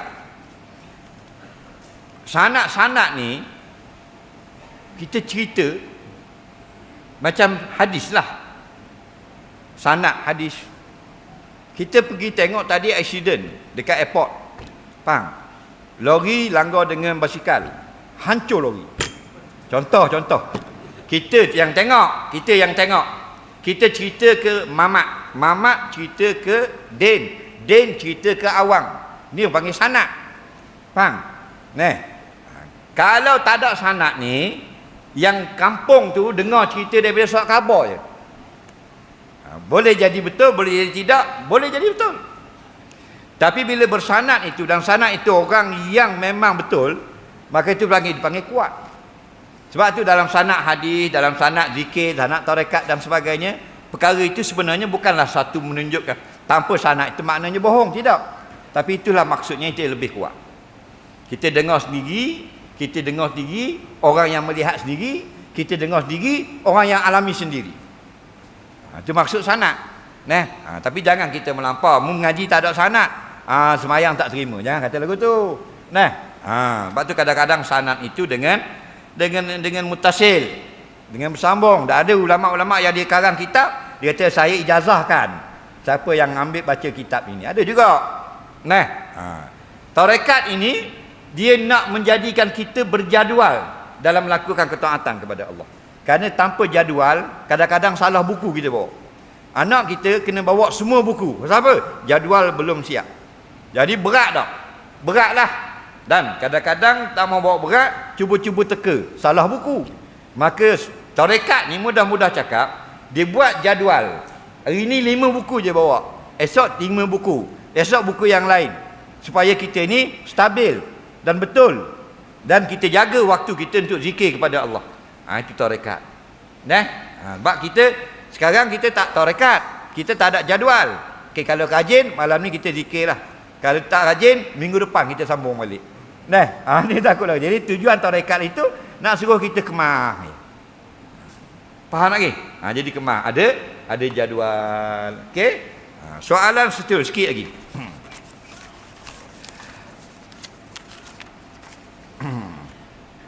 Suami isteri salat jemaah, tiba-tiba suami batal solat kerana kentut. Bagaimana cara dia ingin keluar dari solat? Kan dia imam. Kalau suami tinggal solat, isteri adakah dapat pahala jemaah? Kerana dia sudah seorang untuk menghabiskan solat itu. Baik.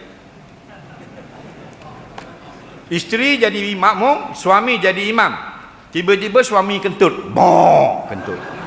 Macam mana nak keluar? Tak payah keluar. Awak dah keluar dah. Tu keluar dah tu. Cuma cara keluar gitu je lah. Faham lagi? Maknanya begini, siapa yang sedang mengerjakan amalan solat lalu datang hadas, wajib dia berhenti. Hal kaunihi faura, hal keadaan berhenti itu segera. Maliki yaumiddin. Jangan sambung iyyaka na'budu, haram. Tak boleh. Wajjahtu wajhiya lillazi fatara samawati wal ard. Bacaan sunat je. Kentut, wajib berhenti. Allahu akbar subhana rabbiyal azimi wa bihamdi. Kentut. Tak boleh sambung. Yang kedua. Allahumma salli ala sayyidina Muhammad. Kentut. Jangan wa ala Muhammad, tak boleh. Berhenti segera. Masa rakaat lari berhenti. lari masa rakaat, masa qiyam, lari masa qiyam, masa sujud, tengah sujud tu keluar. Melainkan imam saja jangan lari ketika rakaat dan sujud. Ini ulama fiqh sebut. Kerana kalau tengah sujud imam lari, kesian kat makmum. Tapi kalau imam bukan sujud, imam duduk antara sujud. Bangun. Allahu akbar, rabbighfirli warhamni wajibunni warfa'ni warzuqni wahdini wa'afini wa'fu anni, kentut.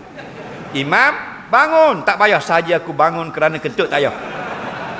Bangun je kerana awak sudah batal, sudah putus hubungan. Bangun menunjukkan awak sudah tidak lagi solat. Bangun dan keluar. Makmum tengok, jangan panggil, hei, jangan panggil itu. Biar dia keluar. Lama nak bangun, subhanallah, subhanallah, subhanallah. Nyanyi. Tak payah panggil-panggil lah. Dah batal, faham? Batal. Okey? Tetapi ketika rakaat dan sujud, imam hendaklah menunggu bangun dulu. Contoh tengah sujud imam batal. Hendaklah dia kata Allahu akbar, dimaaf pada syarak. Supaya makmum bangun, Allahu akbar, baru imam bangun.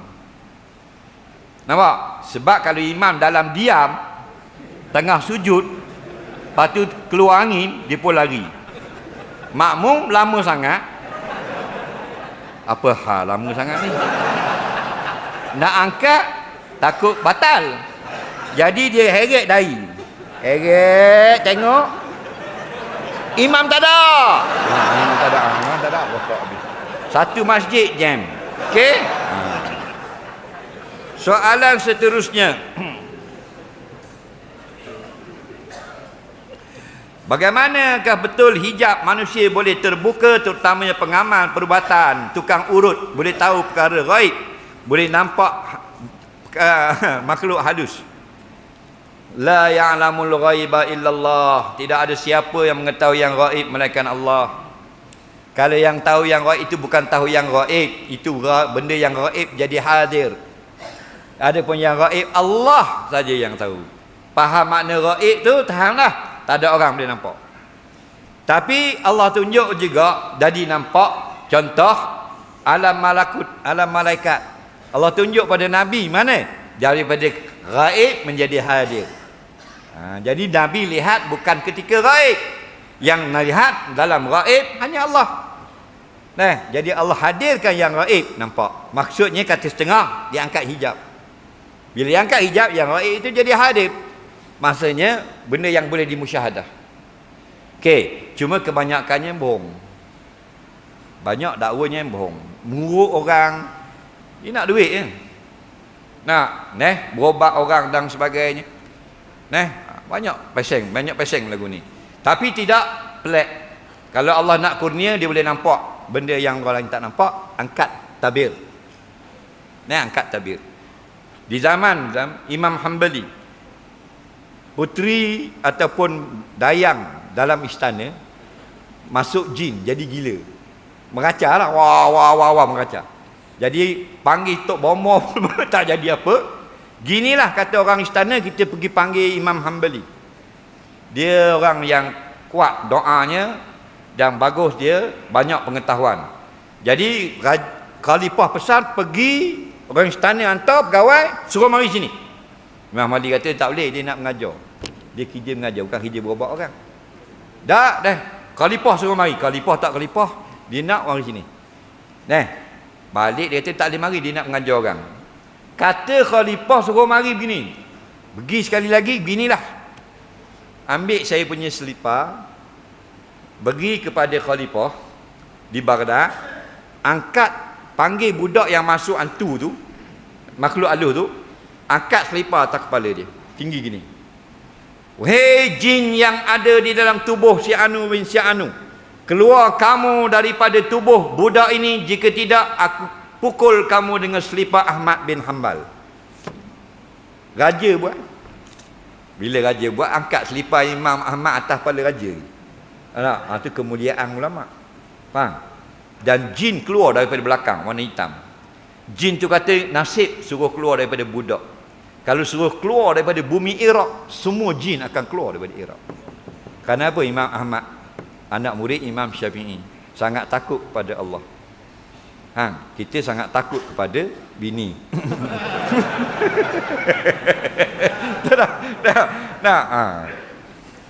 Jadi jin tak takutlah kita. Kita bukan kata jin, hantu tipu pun kita takut. Betul tak? Allah kata wala takhshawna sabakhshawni, jangan takut orang, takut aku sudahlah. Kita hantu yang kita bayar, hantu tu kita bayar, kita takut. Pergi pasar malam, pergi beli CD. Boh, CD baru ada, cerita tu. Ada? Sedap. Atu siang. Kita beli RM5. RM5. CD kan, cerita tu hiburan. Balik kita pasang, keluar tu. Atu betul ke atu sungguh? Atu berlakon. Berlakon, kita tahu tak? Dah apa mu takut? Bodoh. Lagi. Hiburan tak salah. Yang mungkin takut tu apa pula? Kan lakon je. Action. Cut. Atu minum air. Dalam filem kan masa berlakon. Kita tahu tak apa kita takut kau. Sebab kita tidak takut pada Allah. Jadi kita takut pada makhluk. Faham lagi? Jadi buang, baiki muhasabah diri supaya kita lebih takut pada Allah. Bukan suruh tak takut langsung makhluk, tapi kita terlalu takut pada makhluk lebih dari takut kepada Allah. Apakah rutin harian ustaz?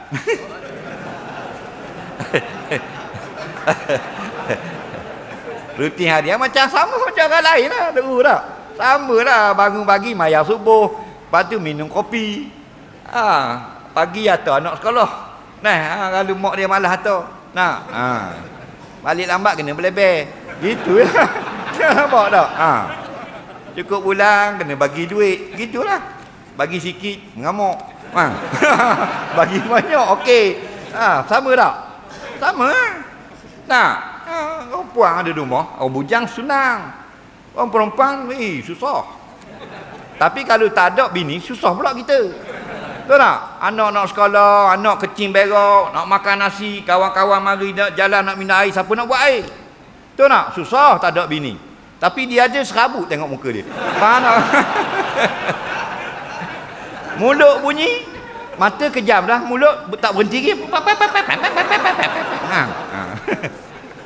Jangan bini ramai-ramai.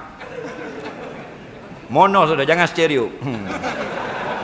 Itulah kelebihan orang perempuan. Kita ada dia kita tak suka, tapi tak ada dia kita susah. Mana perlunya orang perempuan. Betul tak? Jangan kita lebih-lebih sangat marah dia, dan jangan kita duduk paksa sangat dia nak ikut kita. Kerana innal mar'ata khuliqat min dinin a'la, perempuan itu dijadikan dari tulang yang paling bengkok. Maksudnya Nabi kata kalau kamu tak tegur langsung semakin bengkok. Kalau banyak sangat tegur nanti patah. Jadi layan-layan gitulah. Tu layan tu teruk kita. Baik, ada dekat soalan soalan lisan ada tak? Nak tutup kedai dah. 3 soalan saja. Baiklah. Soalan lisan. Cepat. Jangan malu. Soalan yang orang lain boleh ambil manfaat. Ya. Apa dia? Duduk boleh. Berkaitan dengan Isra Mi'raj, ada setengah pendapat yang kata Nabi naik terus pakai kapal, yang Allah izinkan Nabi pakai kapal. Dan kemudian ada yang kata Nabi tak pakai kapal. Dia tak izin. Jadi kenapa Ustaz? Bukan kenapa Ustaz lah. Pada pandangan fuqaha ulama, adakah perkara yang naik Nabi SAW Mi'raj ke atas menggunakan kapal ataupun Allah Alam? 2 riwayat. Okey? Dan benda itu tak masuk dalam akidah. Okey. Yang kewajipan kita berintiqad ialah perkara Isra Mi'raj itu benar. Nampak? Asra bi 'abdihi, Allah membawa hambanya roh dan jasad. Sama ada pakai serban, pakai kapal atau riwayat yang datang. Ulama berkisah atas kekuatan sanad. Okey. Kepercayaan kita. Yang ditolak ialah mereka tak percaya berlakunya Isra Mi'raj. Lepas tu benda-benda ni jangan. Sebab kita capal-capal ni kita memuliakan Rasulullah. Bukan memuliakan capal tu, memuliakan Rasulullah. Kalau Rasulullah tak pakai capal, kita tak muliakan capal. Kerana dia pakai capal, bukan maksud lambang tu. Lambang itu mengingatkan kita. Lepas tu dalam bab tabarruk, kita pertengahan. Khairul umuri awsa'. sedang-sedang. Jangan over dan jangan napi sangat. Sampai kita merendah-rendahkan benda yang boleh kita tabaruk dengan Rasulullah sallallahu alaihi wasallam. Okey? Ada lagi soalan? Macam mana orang yang puasa muda, dia tinggal puasa, lepas tu dia tak ganti dan tak fidyah. Sampai tua dia dah lupa dah berapa hari dia puasa, berapa banyak dia kena bayar fidyah. Okey. Bila kita lupa, kita kena anggarkan dengan lebih. Contohnya aku rasa lebih kurang 300. 300 lah. Kata Syekh Ibn Hajar Al-Haisami, jika anggarannya terkurang, maka fa'amruhu ila Allah, serah pada Allah. Wa kana Allah ghafurur rahima, Allah Maha mengampun, Maha kasih sayang. Dan jika dia terlebih membayar, jadilah yang lebih itu sebagai sunat. Okey? Lagi soalan?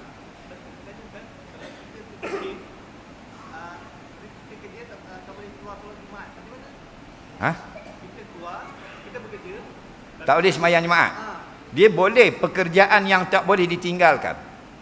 Okey, kita kerja offshore. Tu ambil minyak. Ambil minyak ini fardu kifayah. Faham? Bila kita tinggal habis ya. Rosak habis ya, meletup habis lah. Boleh. Lagi, kita sebagai ready 5 orang anggota bomba, jika ada berlaku kebakaran ketika Jumaat, maka boleh digilirkan. Jangan satu negeri tak sembahyang Jumaat. Faham? Lagi, roadblock. Kerana apa? Kerana pembunuh upahan. Yang jenayah berat, nak melarikan diri, boleh roadblock, tak sembahyang Jumaat. Tapi kalau roadblock nak cerok tek, tak boleh. Nampak lagi?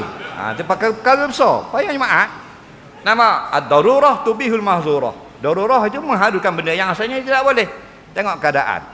Pasal apa tak sembahyang Jumaat? Kerja buat biskut, tak boleh. Faham? Kerja-kerja yang tak boleh kita hentikan, walaupun tak solat Jumaat. Macam nak shutdown masalah gas dan sebagainya. Itu kena faham. Tapi bukan semua pekerjaan. Tukang bedah. Bedah ni nak belah jantung, bukan mari belah kita macam cabut gigi. Dengan masuk biuh dengan apa berkejam-kejam. Kemudian jantung pula ambil pula tu. Tiba-tiba orang bang jemaah, Allahu akbar. Jantung baru ambil. Lepas tu doktor kena sembahyang jemaah. Balik sembahyang jemaah, kucing buat lari. Mananya. Kau ni tu. Anjing kawan tu. Faham? Lagi soalan?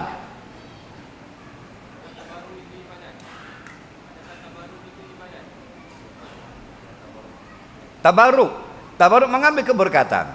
Nampak? Apa tujuan dia? Al-umuru bimaqasidiha. Tengok tujuan. Apa maksud? Ada kaitan tak dengan keberkatan yang Allah bagi? Ada, dapat pahala. Nampak? Sebab tu bukan sebarang benda mabruk. Orang soleh, tikah-tikah bekas orang soleh. Nampak? Bukan semua benda. Nabi ambil tabaruk dengan perompak. Ada. Lagi soalan? Ada budak kecil dalam umur 7-8 tahun. Lagi, cepat. Selalu masa maghrib surau dia curi duit. Curi duit. Lepas Okey. dah cakap bapak dia dah pukul, nanti lama lagi dia curi lagi. Ha. Bapak dia pun jam. Ha. Tak tahu apa. Lepas tu, mana soalan? Macam mana nak buat budak dia? Budak dia tadi datang ke surau. Datang tak apa, biar dia datang, bagi dia duit. Bagi dia duit, tak boleh ambil yang ni. Okey? Sebab dia budak lagi. Tarbiyah lagu tu. Okey? Sambil kita menasihat. InsyaAllah. Dia budak-budak, dia tak pakai semua, dia loading. Tu semua imam-imam sekarang yang jadi imam hebat-hebat tu. Dulu tu main air, main sekolah, mari masjid, tak boleh bayar. Main air, habis basah habis. Sekarang dah jadi imam dah ke? Betul tak? Jadi jangan putus asa dengan orang anak orang lain. Kita sentiasa tarbiyah. Tegur biar dia loading. Lagi belakang ada. Cepat. Belakang.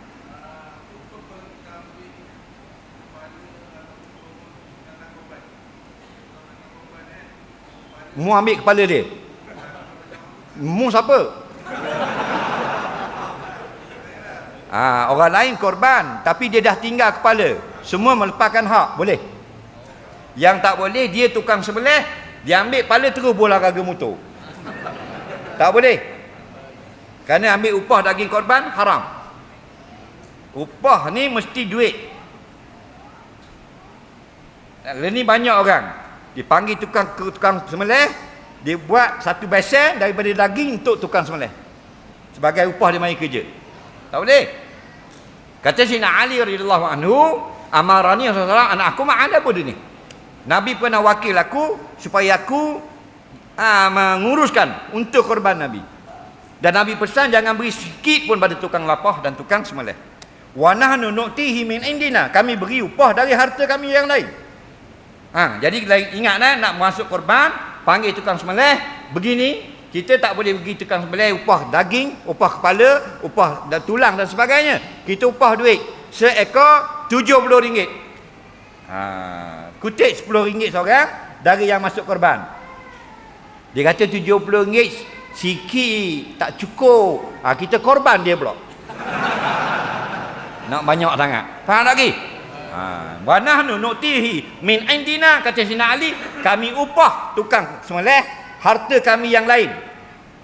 Faham? Tapi jika kita daging-daging itu kita agih-agihkan, masih ada tukang sembelih di situ, boleh juga kita sekah ke dia. Soalan terakhir. Mana? Ni okey. Soalan terakhir dia.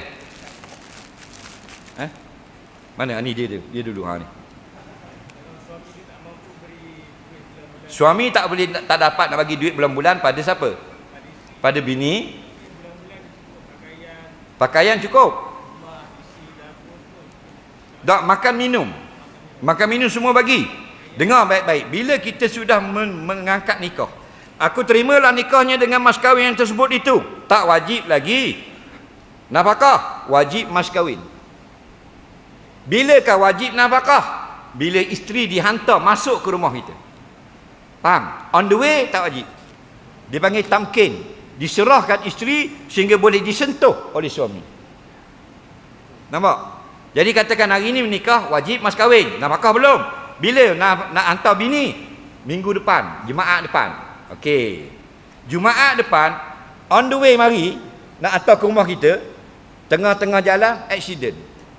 Jadi bini terantuk kursi depan dashboard, 300 jahit, ayah dia kena bayar. Kita suami dah belum wajib bayar, kerana belum serah pada kita. Turun sampai depan rumah kita, siapa dia buang kulit pisang depan kereta, pijak pelepong rebah pula. Bagi klinik 200 pula, ayah dia wajib bayar, kita belum. Faham? Dia masuk dalam rumah kita, orang kopang bangka masuk dalam rumah, rebah pula RM30 pula, baru kita wajib bayar. Itu contoh. Situ mula kewajipan suami. Apa dia? Makan minum, pakaian, tempat tinggal, ubat-ubatan, alat makeup, kalau kita suruh. 3 ni dia panggil nafkah asliyah. Makan minum 2 kali sehari, pagi sekali, petang kali, pagi sekali, tengah hari sekali, petang kali, malam sapu 2 kali, tengah hari terus bahan 2 kali, asal 2 kali sehari. Sekali makan, kenyang. Ada lauk, ada air. Pakaian 2 pasang setahun. Sepasang mana? Tudung dalam, tudung luar, baju dalam, baju luar, kain dalam, kain luar, alas kaki, sepatu. 2 pasang setahun. Kalau sakit, wajib obat. Bini kita wheelie motor, rebah, masuk besi, RM1,500. Faham? Laki kena bayar. Contoh lah. Faham lagi? Bini sakit, rebah, kopek masuk dalam RZ, cari, buat pembedahan RM14,000. Bayar lah. Laki kena bayar. Jangan main. Faham? Khidmat dia bagi tidur kamu. Kamu tidur dengan dia tak? Kamu nak tidur dengan ayam? Faham lagi? Kita kena tanggung. Kita suruh dia bedak, suruh dia bicu apa, kita kena bayar. Kaki dia kuku cekang apa, kena bayar obat apa semua. Faham? Jadi kalau kita dah tunai yang tu, walaupun tak bagi cash, hukumnya sah tak? Faham? Cuma kalau dia buat kerja rumah kita, dia gosok baju kita, ayam masuk rumah dia tukang kerja. Faham lagi tak? Apa benda baju kita dia gosok, suruh dalam kita dia basuh. Faham? Bagilah duit hadiah. Yang eloknya sekarang kalau orang Melaka, meleknya 3,000 sebulan. Tuju tak Muslimat? Tuju? 7 belaka. 3,000. Dia buat kerja belaka dah, bagi 3,000 tu.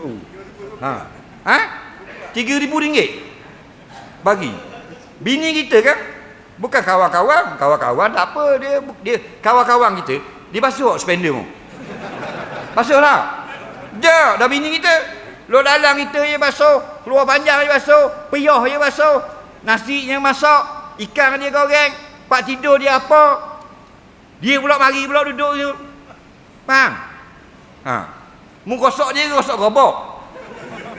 Tahu tak? Apa salah bagi 3,000? Saya kata dah. Kalau bini kata, bang ada mana? Ada KL. Beli kot kaya kasut RM30. Jangan. Awak isteri saya. 300. Tunggu. Bang, meraya itu tak ingat beli rata. Jatuh dalam telaga. Beli kot RM1,500. Hei! Awak isteri saya. 3 orang anak. Awak lahirkan anak saya. Mak, keluar darah banyak mana? Takkan RM1,500 kata. Gelang. Biskut jagung. RM27,000. Balik RM1. Aku kena dah ni.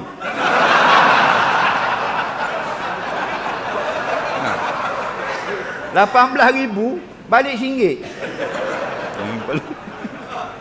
Kita ada way ikat dengan dawa. Nampak? Biar. Pasal isteri kita. Betul tak? Bagi RM3,000 cash bulan. Minta RM100 bagi RM1,000. Minta RM500 bagi RM1,000. Ajar lagu tu. Baru dia tak marah kita kahwin lagi. Dah. Jadi gitulah, mudah-mudahan bagi pihak yang sudah memberi soalan, kamu sebenarnya yang bertanya paling banyak pahala. Yang selebihnya lebih detail, lebih lengkap daripada alim ulama. Tanya dengan tuan guru Zulkifli ada bersama dengan kita pada kali yang lain, daripada Pondok Batul Qura. Allahu Rabbi. Cuma macam biasalah, setiap malam saya akan hadiahkan suatu jubah. Malam ini saiz 2XL. Eksklusif. Siapa yang nak dia kena jawab soalan. Mudah je. Dapat kat dia. Saiz 2XL. Saya saiz XL. 2XL besar lagi. Ada tak? Soalan ni mudah je. Ni saya betul ni 2XL. Nak jawab bangun. Bangun. Janji orang Melaka.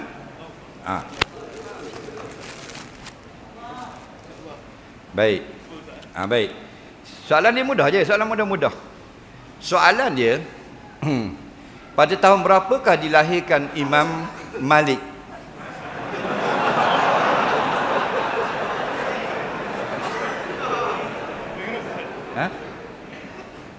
Tak ingat lah? Tak ingat, okey. Apakah nama kitab yang dikarang oleh Imam Ibn Hajar Al-Asqalani berkenaan ilmu hadis yang paling terkenal? Tak ingat lah? Okey, tak ingat, okey.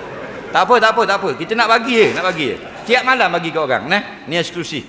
Tak ingat juga. Baik. Tahun berapakah mula-mulanya Portugis datang ke Melaka? Jangan kacau dia dah.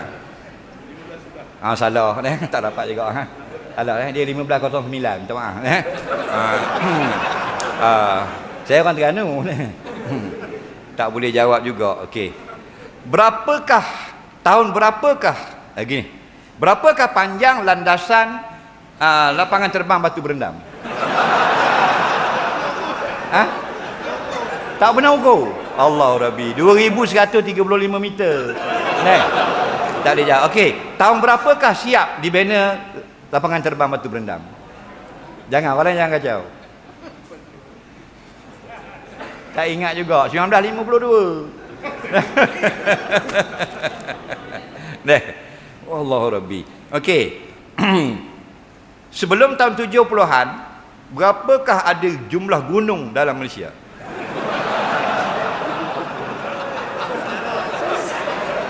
Dah tanya Imam Malik, tak boleh itu, tak boleh. Batu Berendam pun tak boleh ke? Tak tahu juga. Baik. Okey. Gunung berapi yang paling dekat dengan Melaka? Apakah nama gunung itu?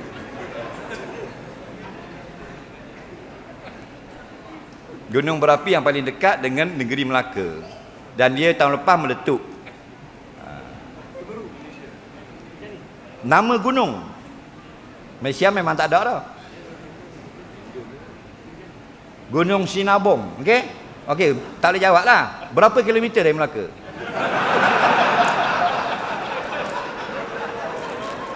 Ambil lah, tak boleh balik dah ni.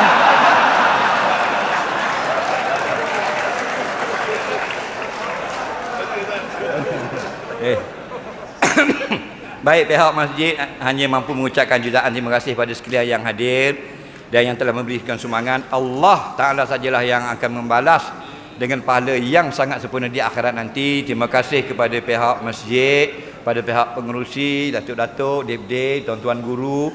Semoga Allah pertemukan kita pada kali yang lain. Semoga pertemuan kali ini berpisah dalam keadaan kita mendapat keampunan sepenuhnya daripada Allah. Allah manfa'na bima 'allamtana, 'allimna bima yanfa'una. Rabbana zidna 'ilma, Rabbana atina fid dunya hasanah fil akhirati hasanah wa qina azabannar. Sallallahu sayyidina Muhammadin wa ala alihi wa sahbihi wasallam. Walhamdulillahirabbil alamin. Assalamualaikum warahmatullahi wabarakatuh.